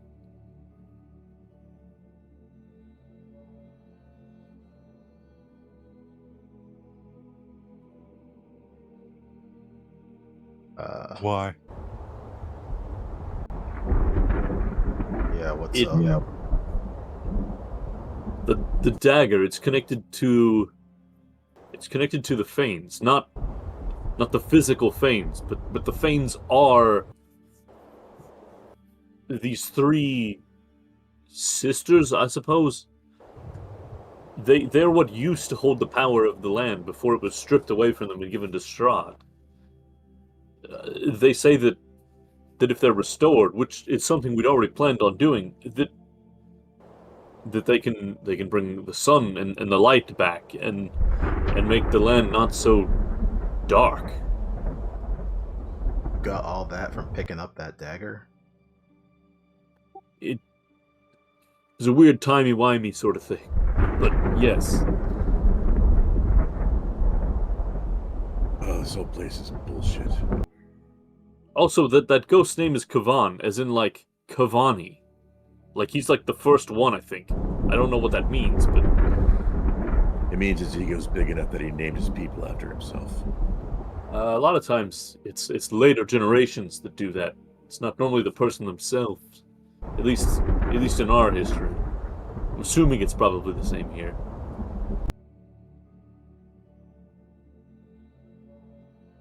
But that raven is connected, and I think I need to follow it. Lead the way. As we're going, I'll sort of walk alongside Darius and say, and they also said that Daniel had made some sort of deal with the dark powers. And that feels like something we should maybe be concerned about.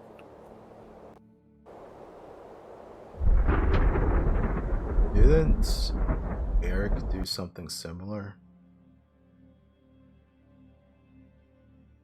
Is that why he went all inside out at the end? No, I was thinking that's why you came back when he was most definitely dead. With that rot. Yeah. It could be. I don't know. And who knows, maybe it was one of the 1,200 voices that Anna was hearing, too. So dying and coming back is very bad. Great. Seems like it. Or at least if they're the ones that's offering.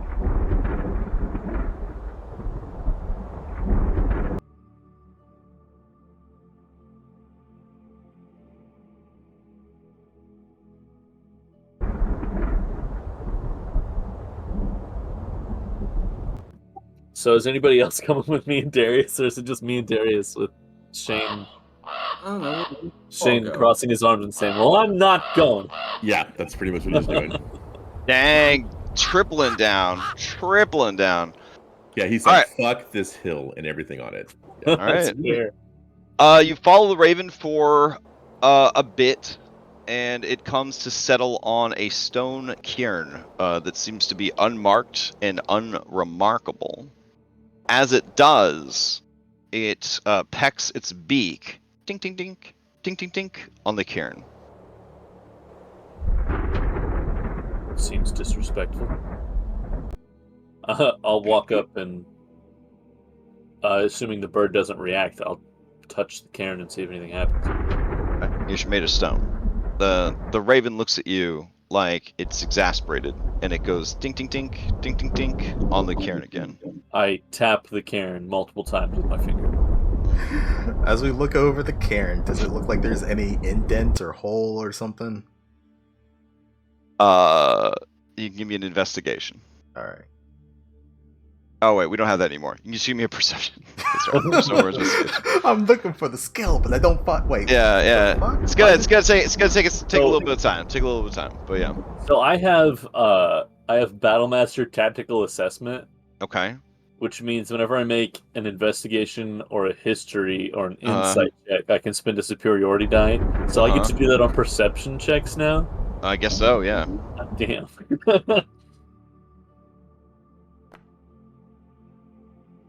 All right. You get the sense that there's no. I mean, it's just a stone cairn. Like, it's a bunch of rocks piled over a grave.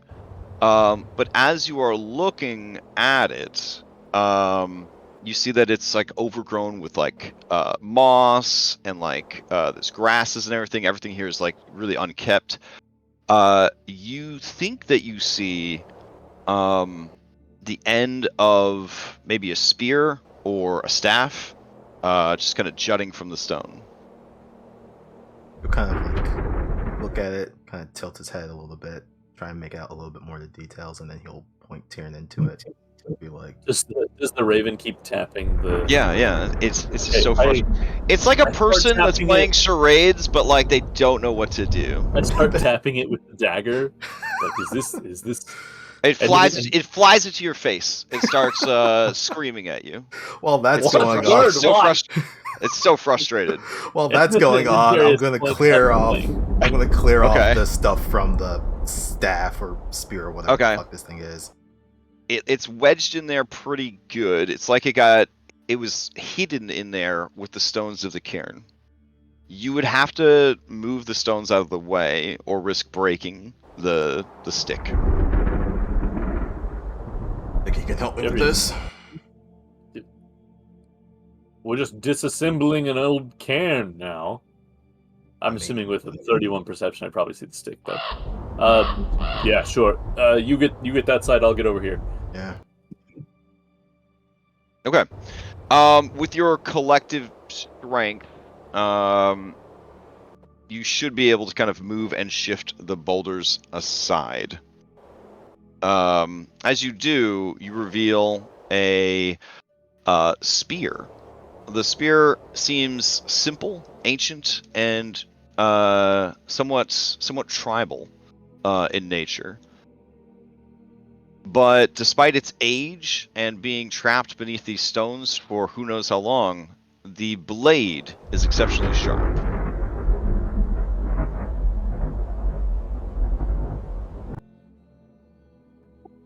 I'll pick it up and then I'll look at the crow at the raven. Like, are you with an exasperated squawk? It flies off. Flies off as in it wants me to follow it again, or flies off as in like fucking finally? Yeah, like it flies off into the clouds above. Okay, I guess this is what it wanted me to do.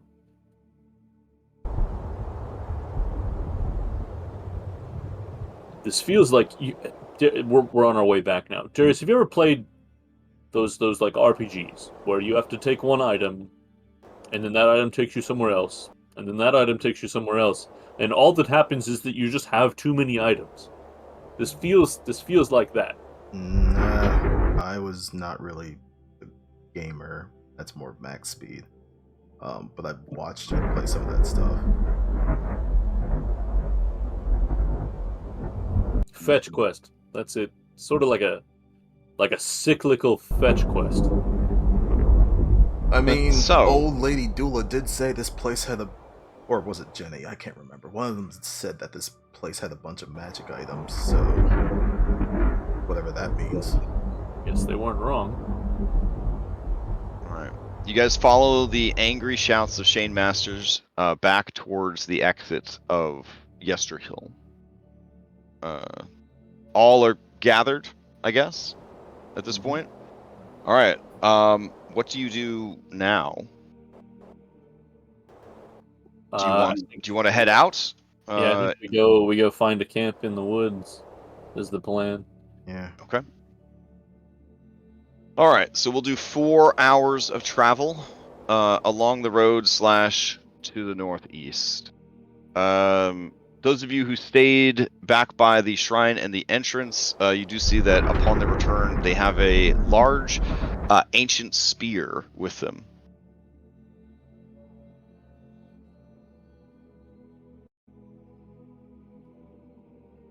Let's see. To minimize handouts, there we go. It honestly looks like it's made out of like wood and sharpened stones.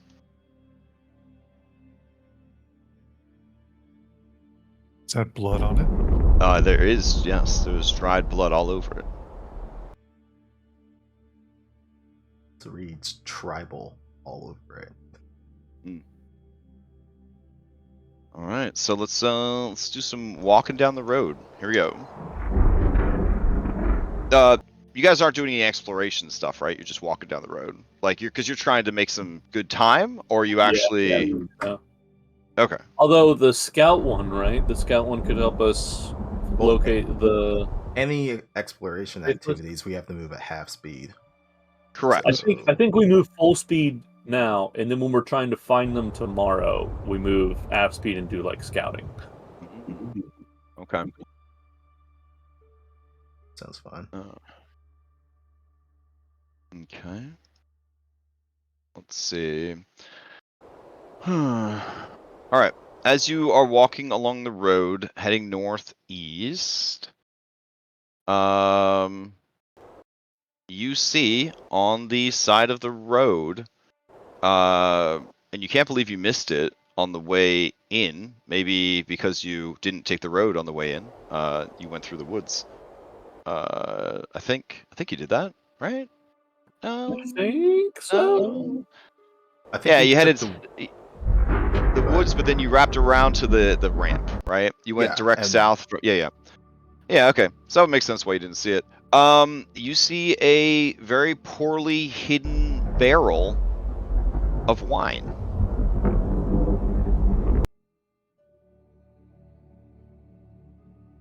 It's kind of weird, right? Like, how old does it look? Like, has it been? It looks like it's been there for a while. I mean, it's definitely not new, but it doesn't look mildewed or ancient or anything like that. Does it have the Markov's maker's mark on it? Like the wine? It does. In fact, it has the mark of the red dragon on it, indicating that this is Red Dragon Crush, one of their finest vintages. Red Dragon, is it like Grape Crush, but red? Listen. I'm respecting Jeremy Crawford's choices. He named this wine Red Dragon Crush, okay? And apparently, the people here think that is really cool. So, they don't know about soda or any of that kind of stuff. Look, I fucking love Grape Crush, so I am here for it.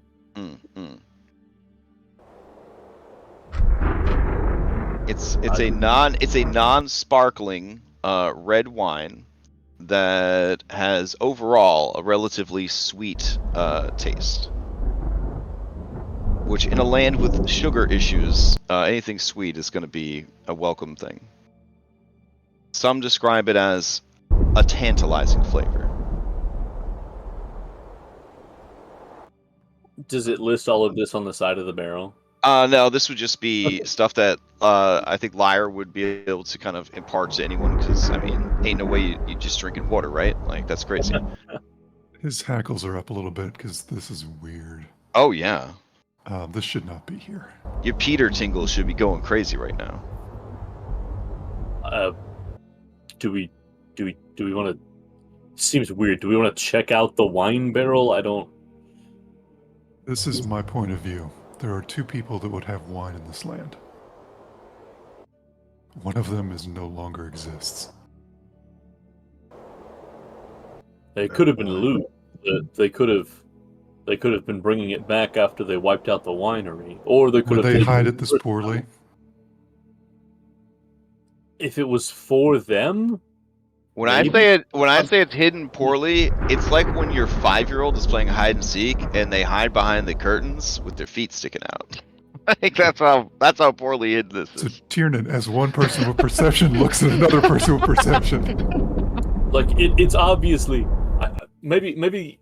Okay, here's what I'm thinking. But it's also hidden perception, people. It's also hidden in such a way that that same 5-year-old, when it's their turn to find Dad, and Dad hides with his butt hanging out from behind the couch, thinks that they're the world's greatest detective because they found him. You know, like they just like a branch laid over it. You know what I'm saying? Like, haha, no one will see it now. This is something laid for outsiders. If I look more closely, does it look like it was intentionally hidden? Or did it just look like a branch fell off after it was there? Like, With your training, you and Lyre, you guys are confident that someone deliberately hid this poorly. Is there a fish in a puddle that jumps out and says it's a trap? Basically, No, maybe there's a fish in the barrel, Shane. You could open it up. I don't know. I think we've established Shane is not doing that. Okay, all right. oh, because he's such a coward. I see. No, he's super brave. Are you pulling that card? No fighting on the road. It's just a barrel, guys. If you don't want to investigate it, just keep going. That's my recommendation. All right, sounds like we need a poll here. I think we listened to Lyre on this one. This seems a bit weird. Here's Or we the just other. smash it and we Here's the go. other hand, though.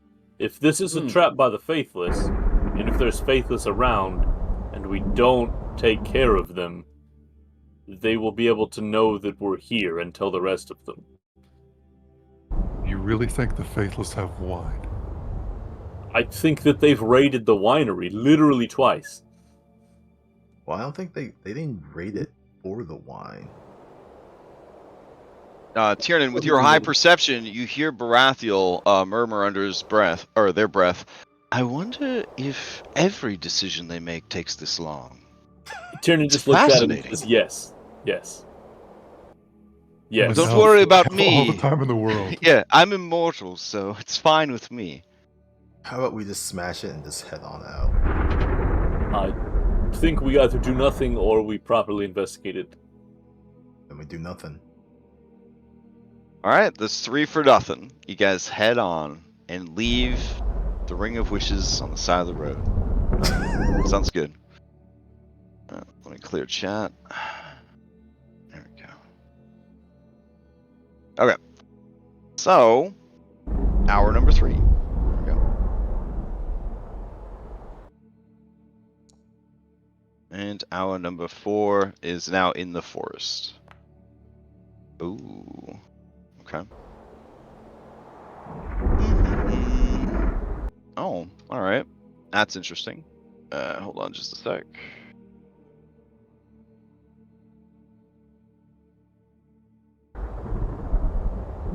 Oh no. Okay.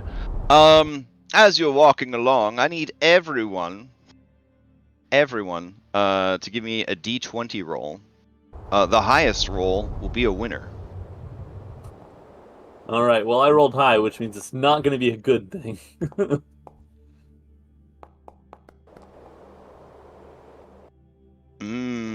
Okay. Let's see. Daniel, do you have an ability related to that? I thought you might have. Maybe it was. I have something if it's. Oh if yeah, it's Shane. me, Shane. Yeah. Oh. Well, you have to decide. Is it? Do you want to use the ability? I can't tell you if it's good or bad until you. Well, so it says whenever Uh-huh. rolls are remade to determine the target of a random effect, I can roll Yeah. twice and take the most favorable result. The word "you can" is in there. So, do you want to roll twice? It depends. Well, you'll have to take the most favorable one, so you might as well, right? Favorable. See, last time we did this shit, I got cursed. Okay, So I well, would say that right now you know that you haven't won, so you could just let it go. I'll let it go. Okay. And my psychic die, it only works if I'm trained in the skills. Oh, gotcha. Okay. All right. So, Tiernan, you kick with your foot a hard metal cube on the ground, dislodging it from the muck and the bracken. It kind of rolls a few feet before coming to a heavy stop.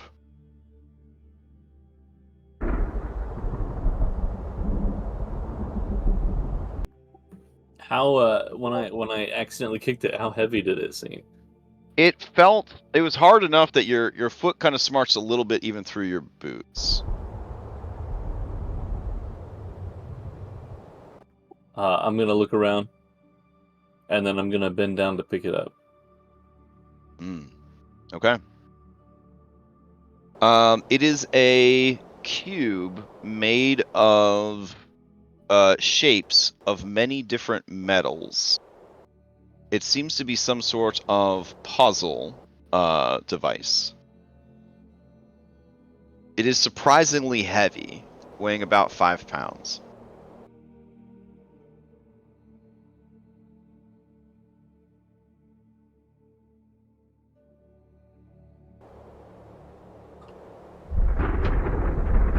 For now, I will put it in my bag, and I will probably take it out and work on it during watch later at camp.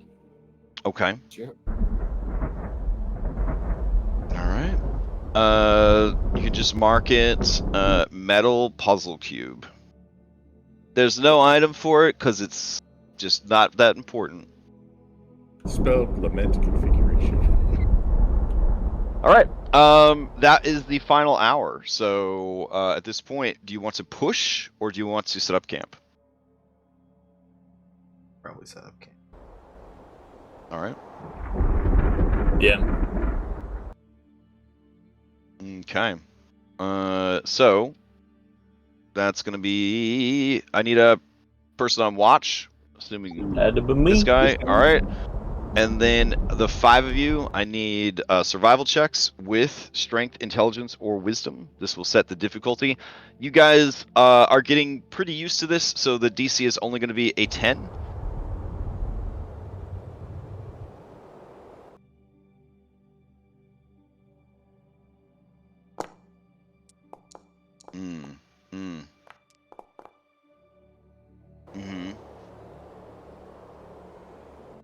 Okay, so there was only one failure, so the DC for camp activities tonight is only going to be a 10. Tiernan, give me a intelligence survival to set up perimeter, followed by a wisdom perception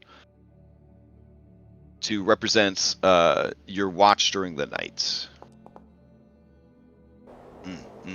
Okay.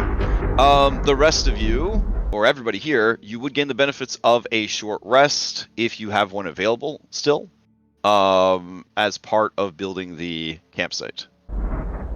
So, you guys still have one for today? I think so, yeah. Okay, then I would recommend taking a short rest, just in case. And then I would need your camp activities. So, Liar, what is your camp activity going to be? Oh boy, it's the one where you get inspiration for yourself. And Rest camping is not a long rest, so you will not lose your currently held inspiration.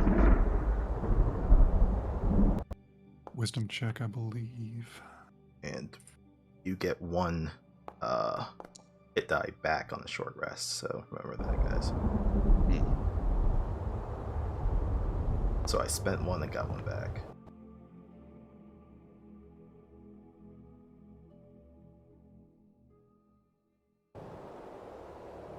Okay. So yeah, Lyre, what would you like to do for your camp activity? The reflected solitude. Okay. Just give me a wisdom check, DC 10.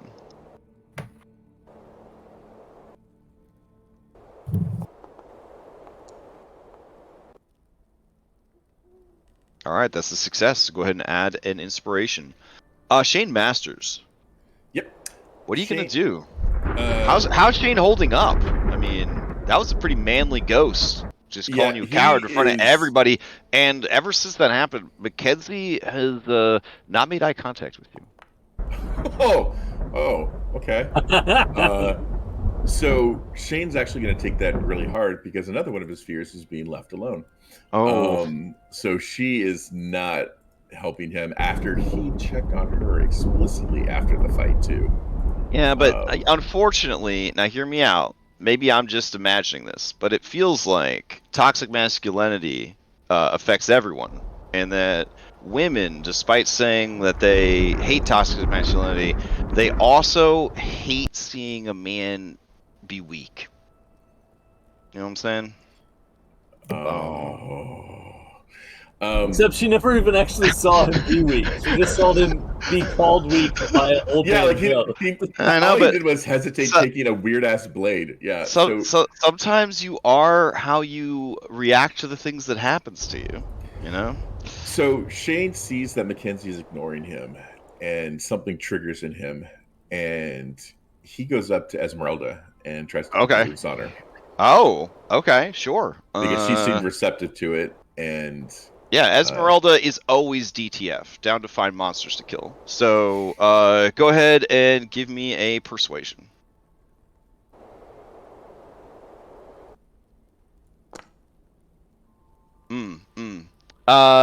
So as you try to put the moves on her, she says, I'm sorry, I'm trying to work on something. Do you need something, Shane Masters? He'll just go off on his own at the campsite, but at the edge, and just spend it in solitude. All right. Just to, I guess, to get an inspiration. Yeah. So go ahead and give me a wisdom check, DC 10.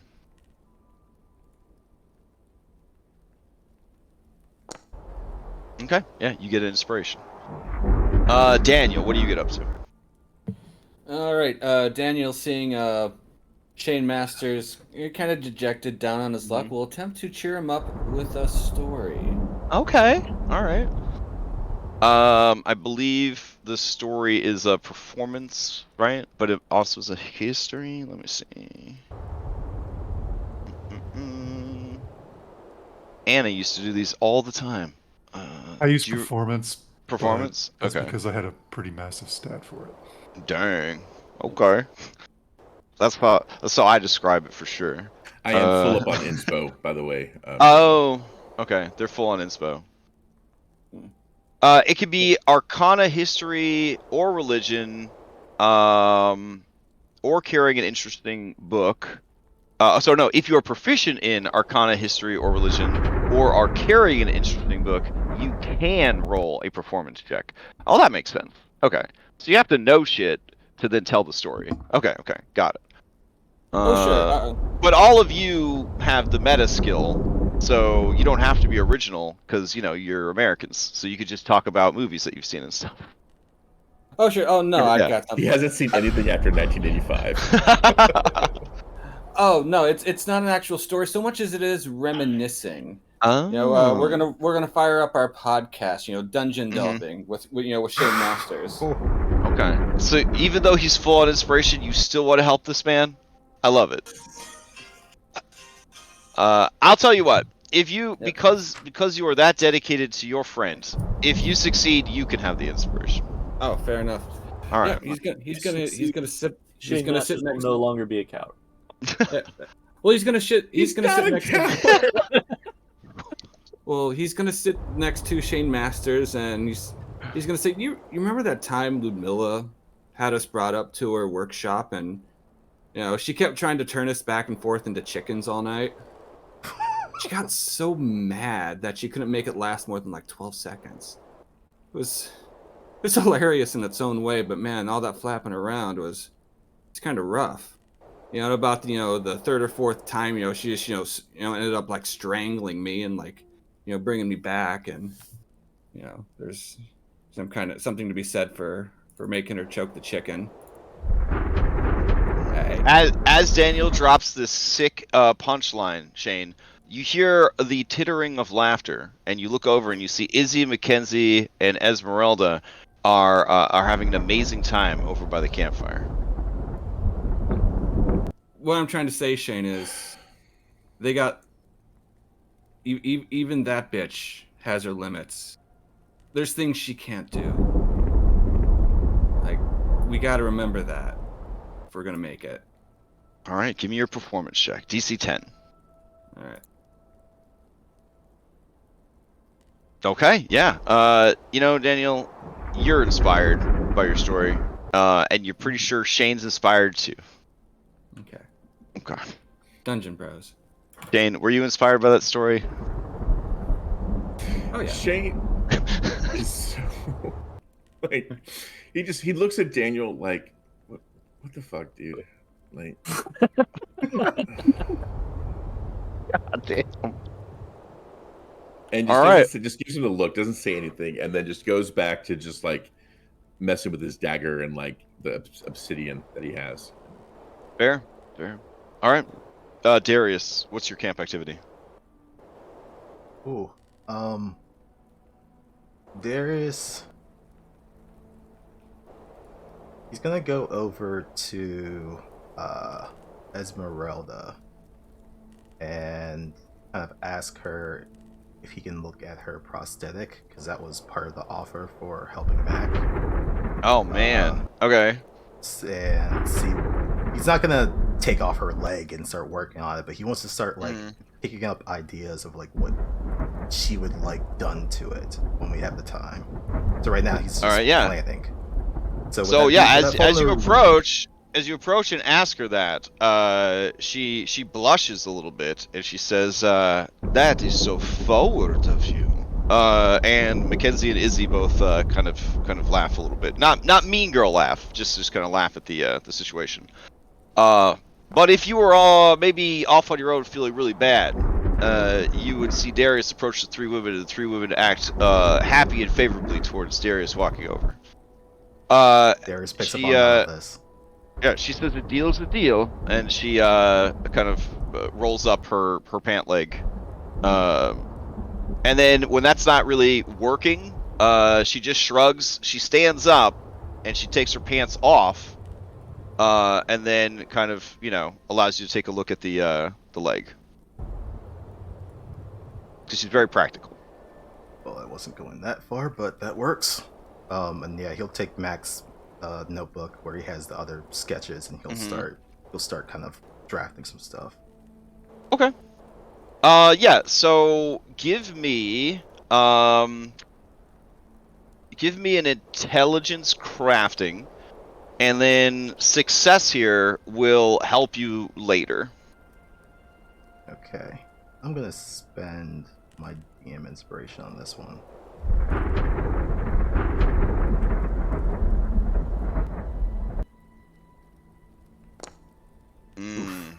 Unfortunately, the intricacies of this prosthetic are incredible.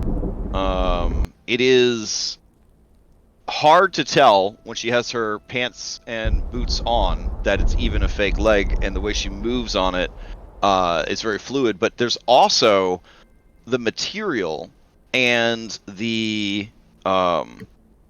build of it. There's like a hidden compartment, and all sorts of like arcane runes are sketched on it. It's very fancy. And she says, werewolves bit my leg off, if you can believe it. He'll point at his missing hand and say, Ghoul took off mine. There was a well, not prosthetic, toy maker Blinsky in Valakai. He was able to make mine, but yours seems more advanced than that. Almost more like the dolls that we saw in the castle. Dolls in the castle. Interesting. Blinsky is the one that helped me with this. It was werewolves in Barovia that got a hold of my leg. May have to regroup with him if he's still Valakai. I mean, we worked on it together, but he's a nice man. A bit touched. I am suspicious of him. He is very knowledgeable, and when I asked around, he is much older, or he should look much older than he is. He's a character, but I don't think he's a bad person. He's just, what's the word? Eccentric? I think for a mad genius like that, such trivialities as good and evil are lost to them.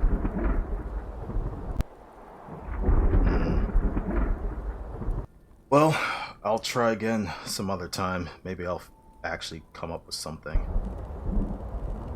As you say that, she says, well, anytime you need me to take my pants off, Darius, just let me know. And at that point, Izzy and Mackenzie both turn beet red, and laugh a little and look away. She stares you down, Darius. She's going to use intimidation on you. There's back. Okay. Give me an opposed intimidation. Oh, cool.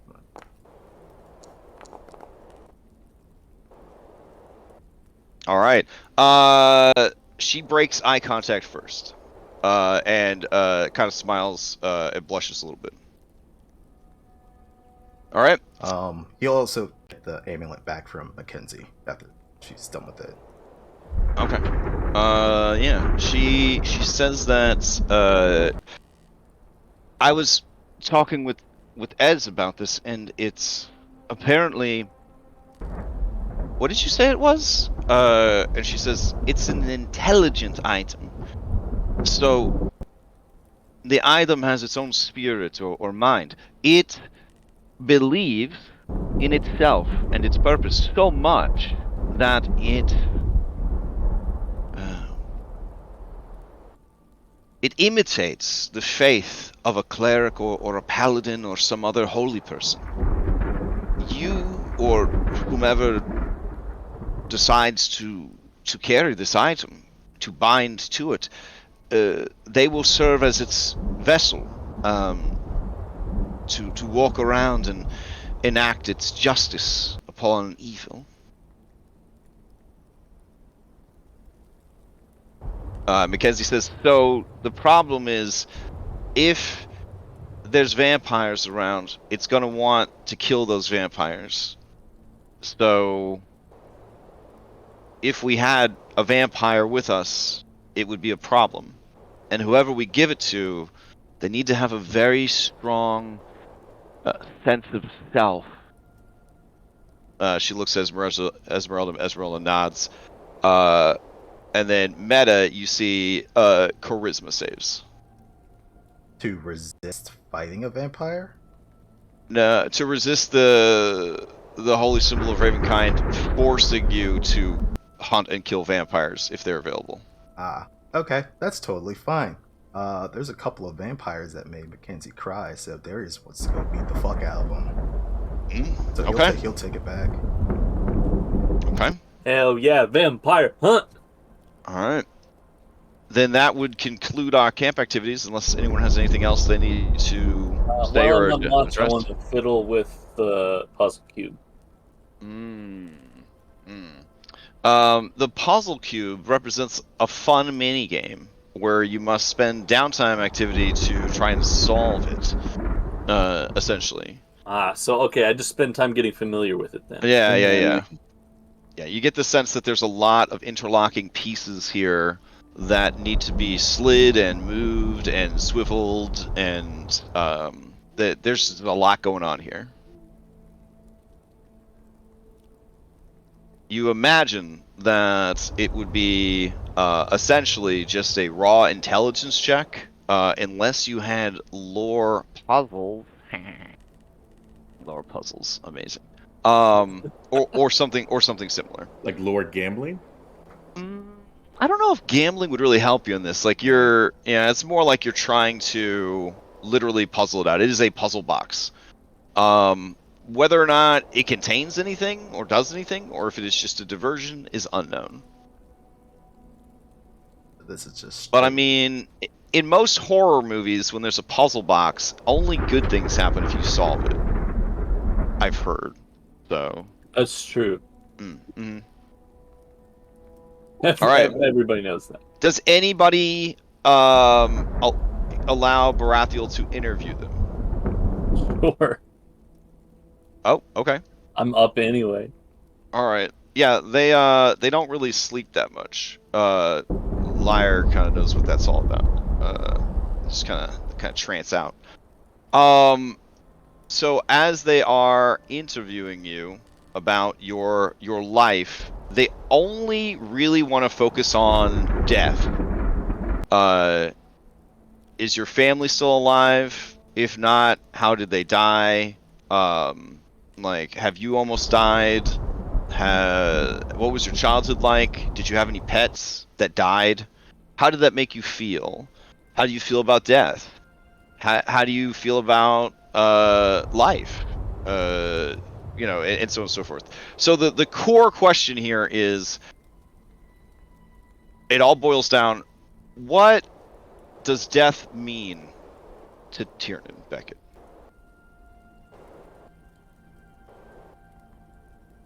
That's a good question. Well, he's not religious, so there isn't any of that in there. He tells him about. I mean, like he answers the questions.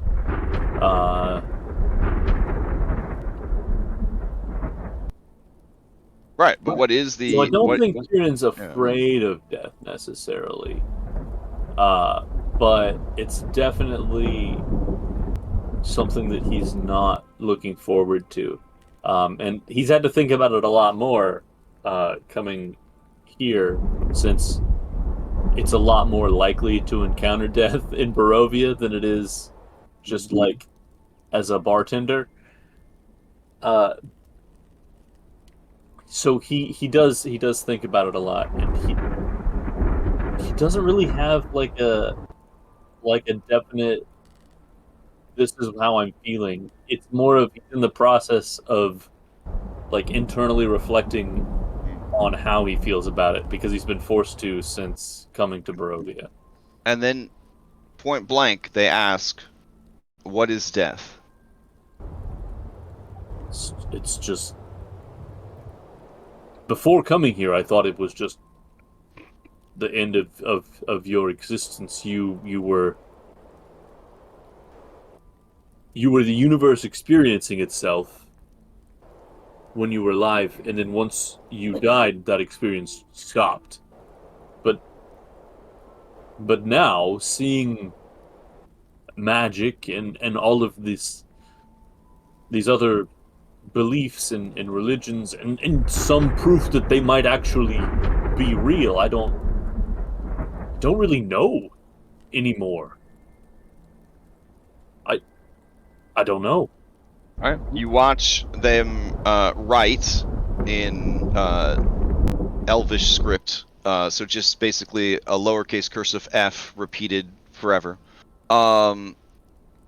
You watch them write what you think is "I don't know," and they say, "Thank you for your time." And you do notice that they have stayed far away from everybody, like from the group, probably 20, 30 feet away. But for this interview, they were close. Maybe like 5 feet away from you. In the proximity of this being, you feel the burden of your mortality. You could not stop thinking about dying, about the end. about your end, about Irenia's end, that this is all you have. And then it's over. And it goes so fast. As they walk away, that feeling seems to lift.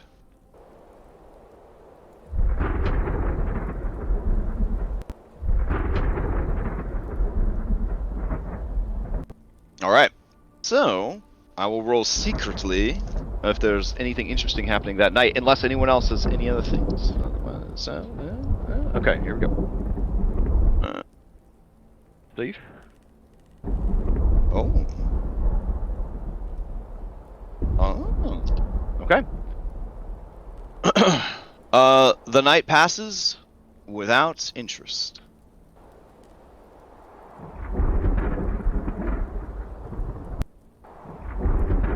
Okay. You guys wake up, you break camp, and you prepare to head out. The rain is heavy and cold today, but at this point, you're used to it. Oh, are we gonna eat the heart for breakfast, guys? Yeah. Yeah. I think we probably should. Yeah, especially if we're gonna try to hopefully ambush the faithless today. If you are not going to eat Baylor's heart raw, which has not been refrigerated, you move yourself to the far right of the screen. If you want to eat it, move yourself towards the center of the screen. This is gonna be practice for when Darius has to eat a werewolf heart. Oh, yeah.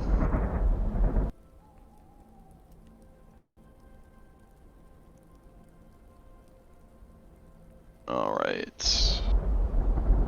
Shane, you gonna eat this heart, man? Nope, he does not join the group for breakfast. Damn. Okay. All right. Is the liar. Yeah. Giants are evil. They eat each other as cannibals. Mm-hmm. These guys. What do the women do? It's a great question. Esmeralda is like, hell yeah, giant heart. Izzy and Mackenzie, who, with no Anna, to be the leader of their trio, really are thinking hard, but they're looking at it. There's Darius Mackenzie, will look though, at Mac and be like, "We gotta practice eating hearts soon, cause full moon's all coming." right. Izzy says, "I'll pass."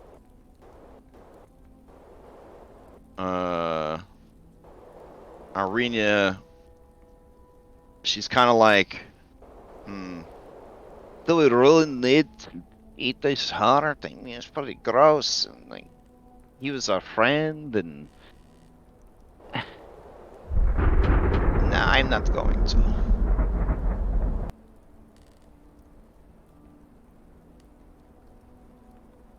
All right. Baratheon just observes. All right, so Okay.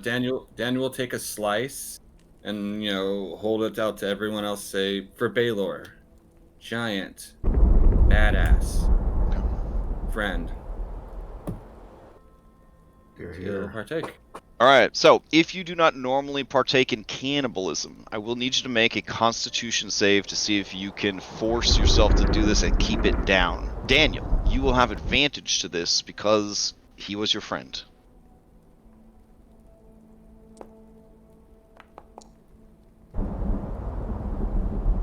Yeah, boy. Man, y'all good at cannibalism. I'm such a good cannibal, you guys.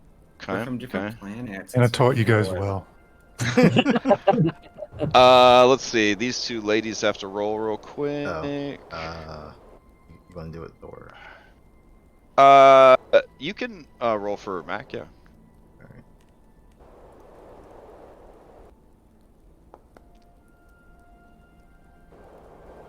Oof, man, how embarrassing. All right. So Esmeralda, despite acting like a total badass, she ends up retching spitting hers out.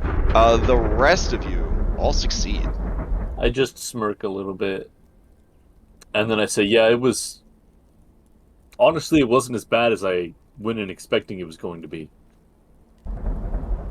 Right. You've done this before. No, I have not. I've had like sashimi before. This is a hell of a lot tougher than sushi. Yeah, heart meat is so tough. It's so tough. It's like Well, I chewing mean, on that's like chewing the on only- leather. It's like the only raw meat I've had before, really. Probably to save yourselves chewing on it endlessly, you would want to dice it up into much smaller, like swallow-sized cubes. Yeah. Yeah. Sashimi it. Yeah, it's not like a Jello mold shaped like a heart. It's like real tough meat. The heart work hard all day, all night. All right. So I will add Hero's Feast to you guys.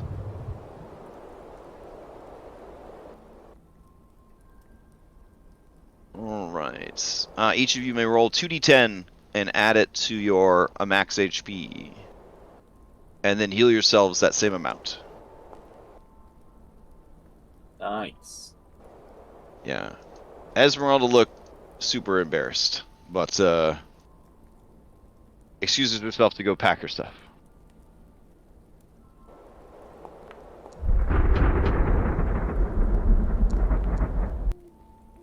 All right. So today, are you using exploration, or are you just kind of trying to head in roughly a northeastern direction? I think we want an exploration scout. Yeah, may as well gather supplies while we're on the way and keep an eye out for the faithless when we find them. Okay. All right. So, let's see. On Action Hero, our very good friend Action Hero, it should say what the different exploration actions are. So looking at scout, it's more about getting like a bonus in initiative. Would follow the expert like perception be a good way to like scout where people are? If someone had expertise in perception, then yeah, then somebody. So basically, for that, someone else has to be an expert at the thing that they're doing, and then the others can do that same thing much easier, essentially. Do you have expertise in perception? Because it seems I like it's do- more like I we would do be have following ex- you. Yes, I do have expertise in perception. So yeah, we would say following your lead. So while following the expert, you match their tactics or similar skill checks. Thanks to their assistance, you can add your proficiency to the associated skill, even if you're untrained. And if you are trained, you get to pretend that you also have expertise. So that would then mean that if you want to use perception, you would be taking the search action, or yeah, it would be the search action. So you're basically just making sure that you find anything hidden, don't get ambushed, that sort of stuff. Look out for hazards. Yeah. Okay. So Tiernan is going to search. Darius, you're gonna follow the expert I for will a second chance at perception, or you can do something else. I'll defend. Okay. Yeah, I'll defend. I don't really have much crafting stuff to really look for, so. Okay. I'm sorry, you already did. All right, and then let's see, Liar. What exploration action were you gonna take? Scout is the default when you suck at everything else. Aw, Well, I mean, but you it can gives everyone a defend. bonus to their initiative. That's what I did. I defended because I suck at everything else. Tiernan's better than me at a lot of this stuff, so he will do, I guess, follow the expert. Okay, so then that's a second Oh, assertion, holy and you shit. treat it as having expertise this time. Yeah. Explore lets me use perception for my initiative roll. Mhm. God damn. All right, Shane, what do you do during the exploration? Where are exploration activities listed? This guy right here, action hero. They'll be under features, explore. Oh, thank you.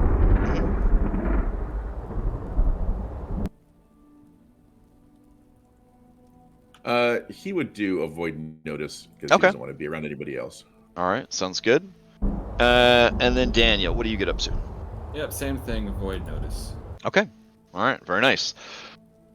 So, I need a perception check from Tiernan and from Lyre. And Lyre, I will double your proficiency bonus.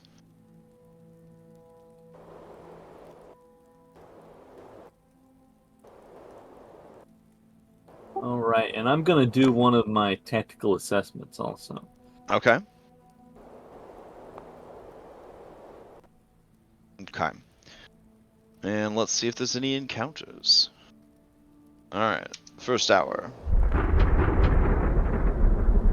Second hour. Third hour.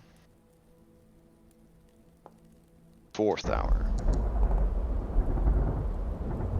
Fifth hour. Look, it's a whiny action hero. It's like the Shane Masters of Agnos. That's enough bullying, sir. Yeah, it's on not- Shane Bassett. Yeah. That's enough. That's enough. Alright, as we continue on the way, with your guys' perception, Lyre, you hear it, first, drawing attention to it, Tiernan, you listen as well, and it does sound like a great many bodies are moving in this general direction from the northeast. So they're moving towards your location. Overall, you would say that this is probably a dozen, maybe even 20 individuals that are making their way here. They do not seem to be moving with much stealth, which is why you were able to kind of hear them. So you could continue to move to engage, you could get out of their way to avoid them, or you could try to set an ambush. Or some other thing, because D&D.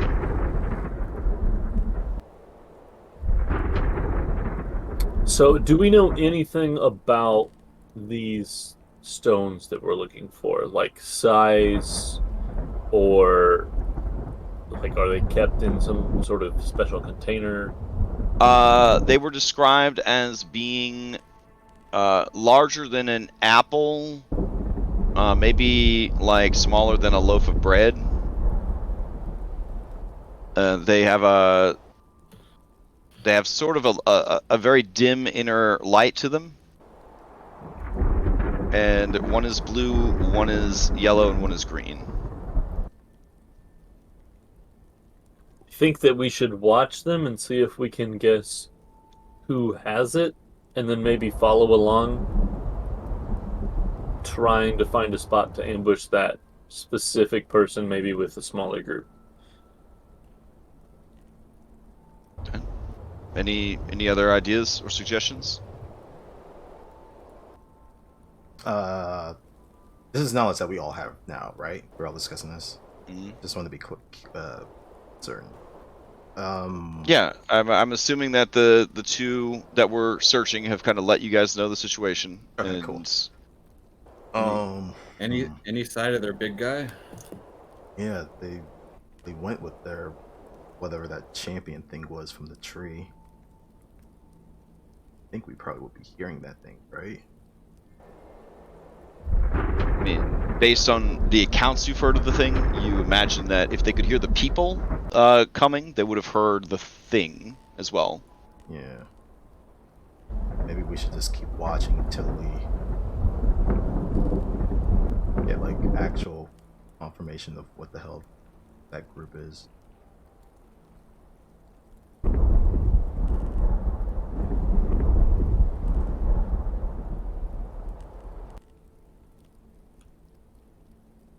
Okay. I mean, time moves forward, so they will continue towards your location. So you guys need to decide on a course of action together as a group. Shane can see has range on his weapon out to 240 feet because of sharpshooter revised. Okay. Are they within range of his weapon? Based on what they're telling you, they will be soon. The issue is that it isn't. You're in a forest, so it's going to be a lot harder to get a clean shot. But you'll see them before they engage with you. All right, Shane will fall to the back of everybody, still, avoiding notice. Now, keep in mind, with an ambush, once that first shot happens, that's when people make decisions about what to do next. Oh yeah, So, yeah. like, there's a reason that bandit ambushes on the road, they don't just fire at you from 600 feet, because God forbid they miss those initial shots, and then you're 600 feet away, and they just leave. Yeah, it's like, oh man.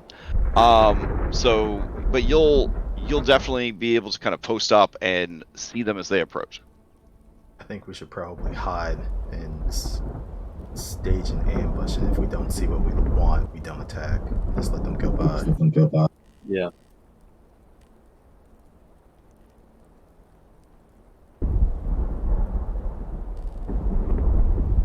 Okay.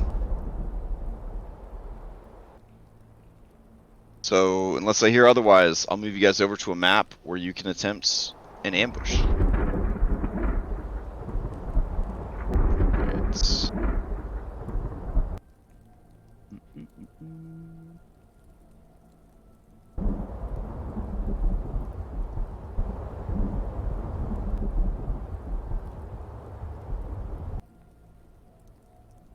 What would be a good forest map to do this in?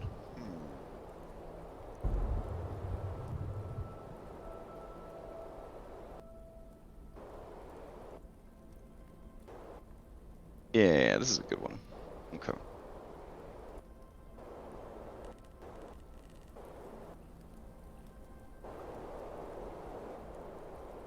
Oh no. Can I rescue them? I can. Alright. Sometimes when you paste stuff, if it's like the previous scene was a different grid size, it will just sort of scatter them everywhere, like a party popper. Alright, so I'm going to move you guys over to this map, and you can kind of set up the ambush as you see fit. So, here we go. And I may have to enable vision, because all that stuff got reset again when we updated the Foundry version ... again. Yeah. Oh, there we go. Yeah. All right. So there's this like fallen tree here, nice open area, and then they will be coming from the top left, so they'll be entering from here. Is this a tree? Yes, that is a big old tree. Okay, climb up there and hide. Okay.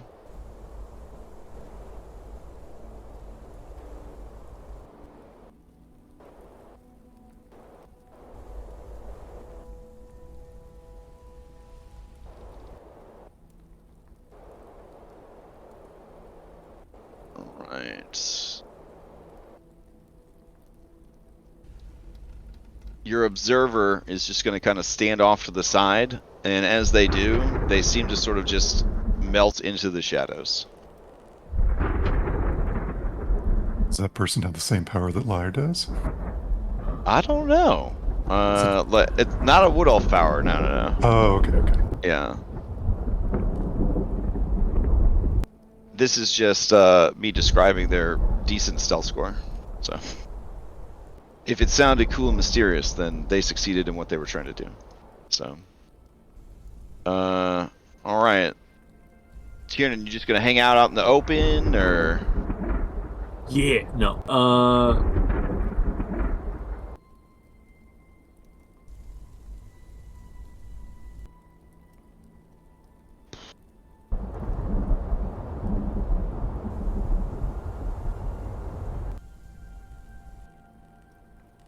I'll go behind these rocks.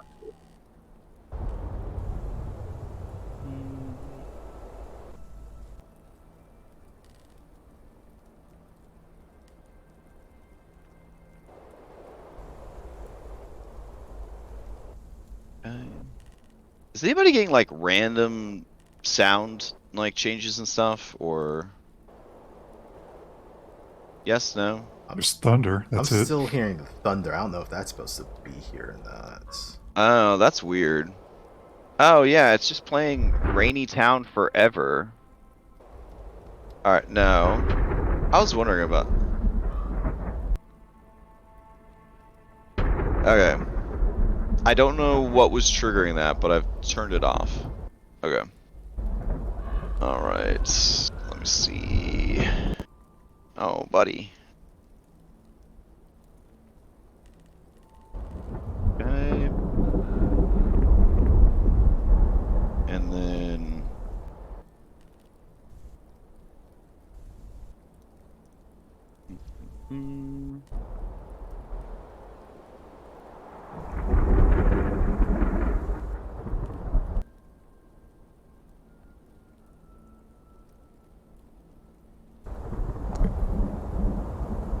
Sorry, I'm grabbing all the minis. Let's see.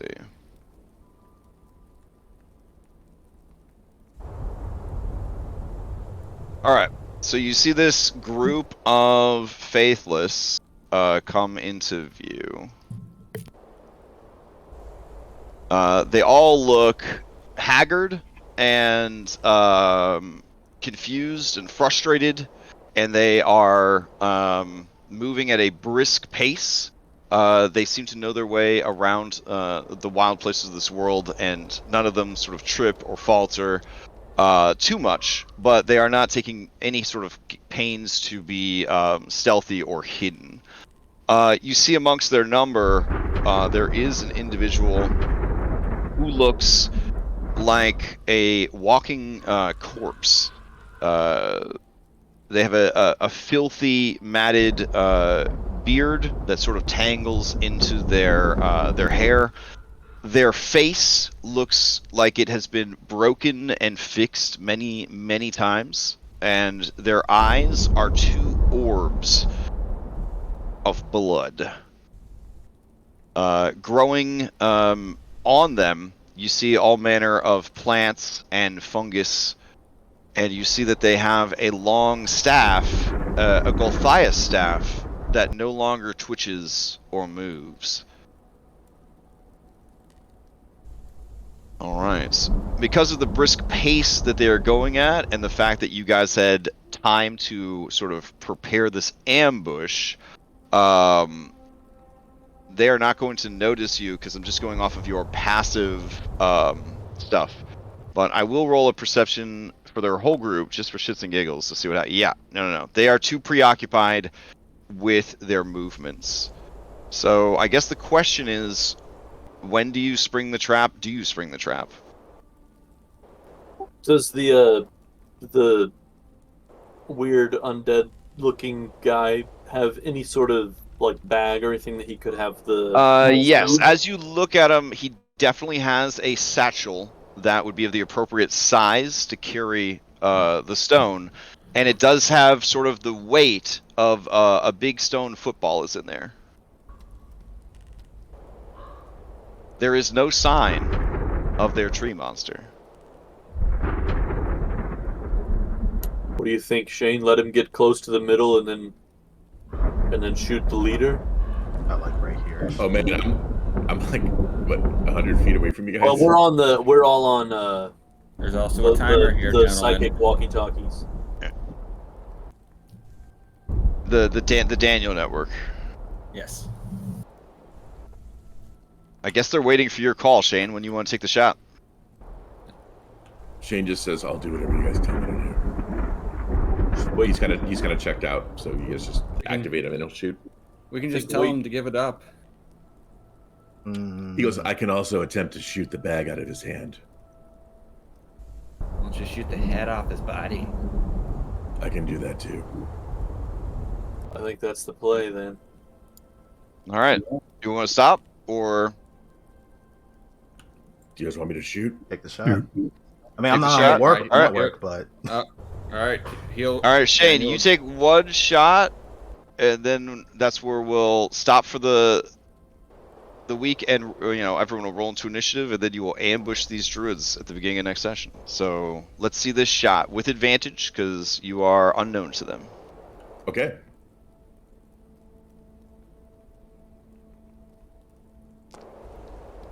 That's a crit.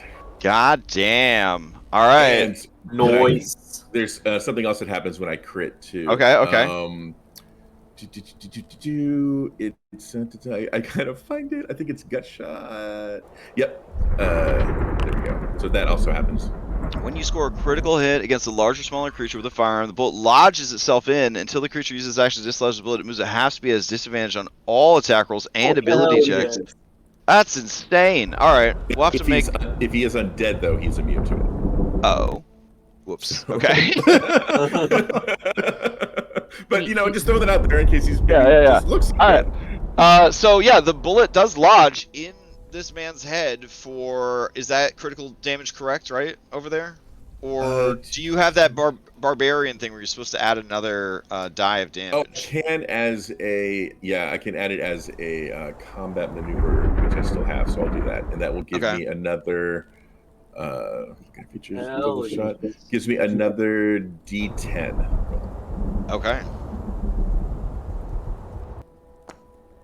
Yeah, it's another 8 points of damage. Good God. All right, so that's 51 points of damage. He is instantly bloodied as you blow off half of his head and one of his eyes.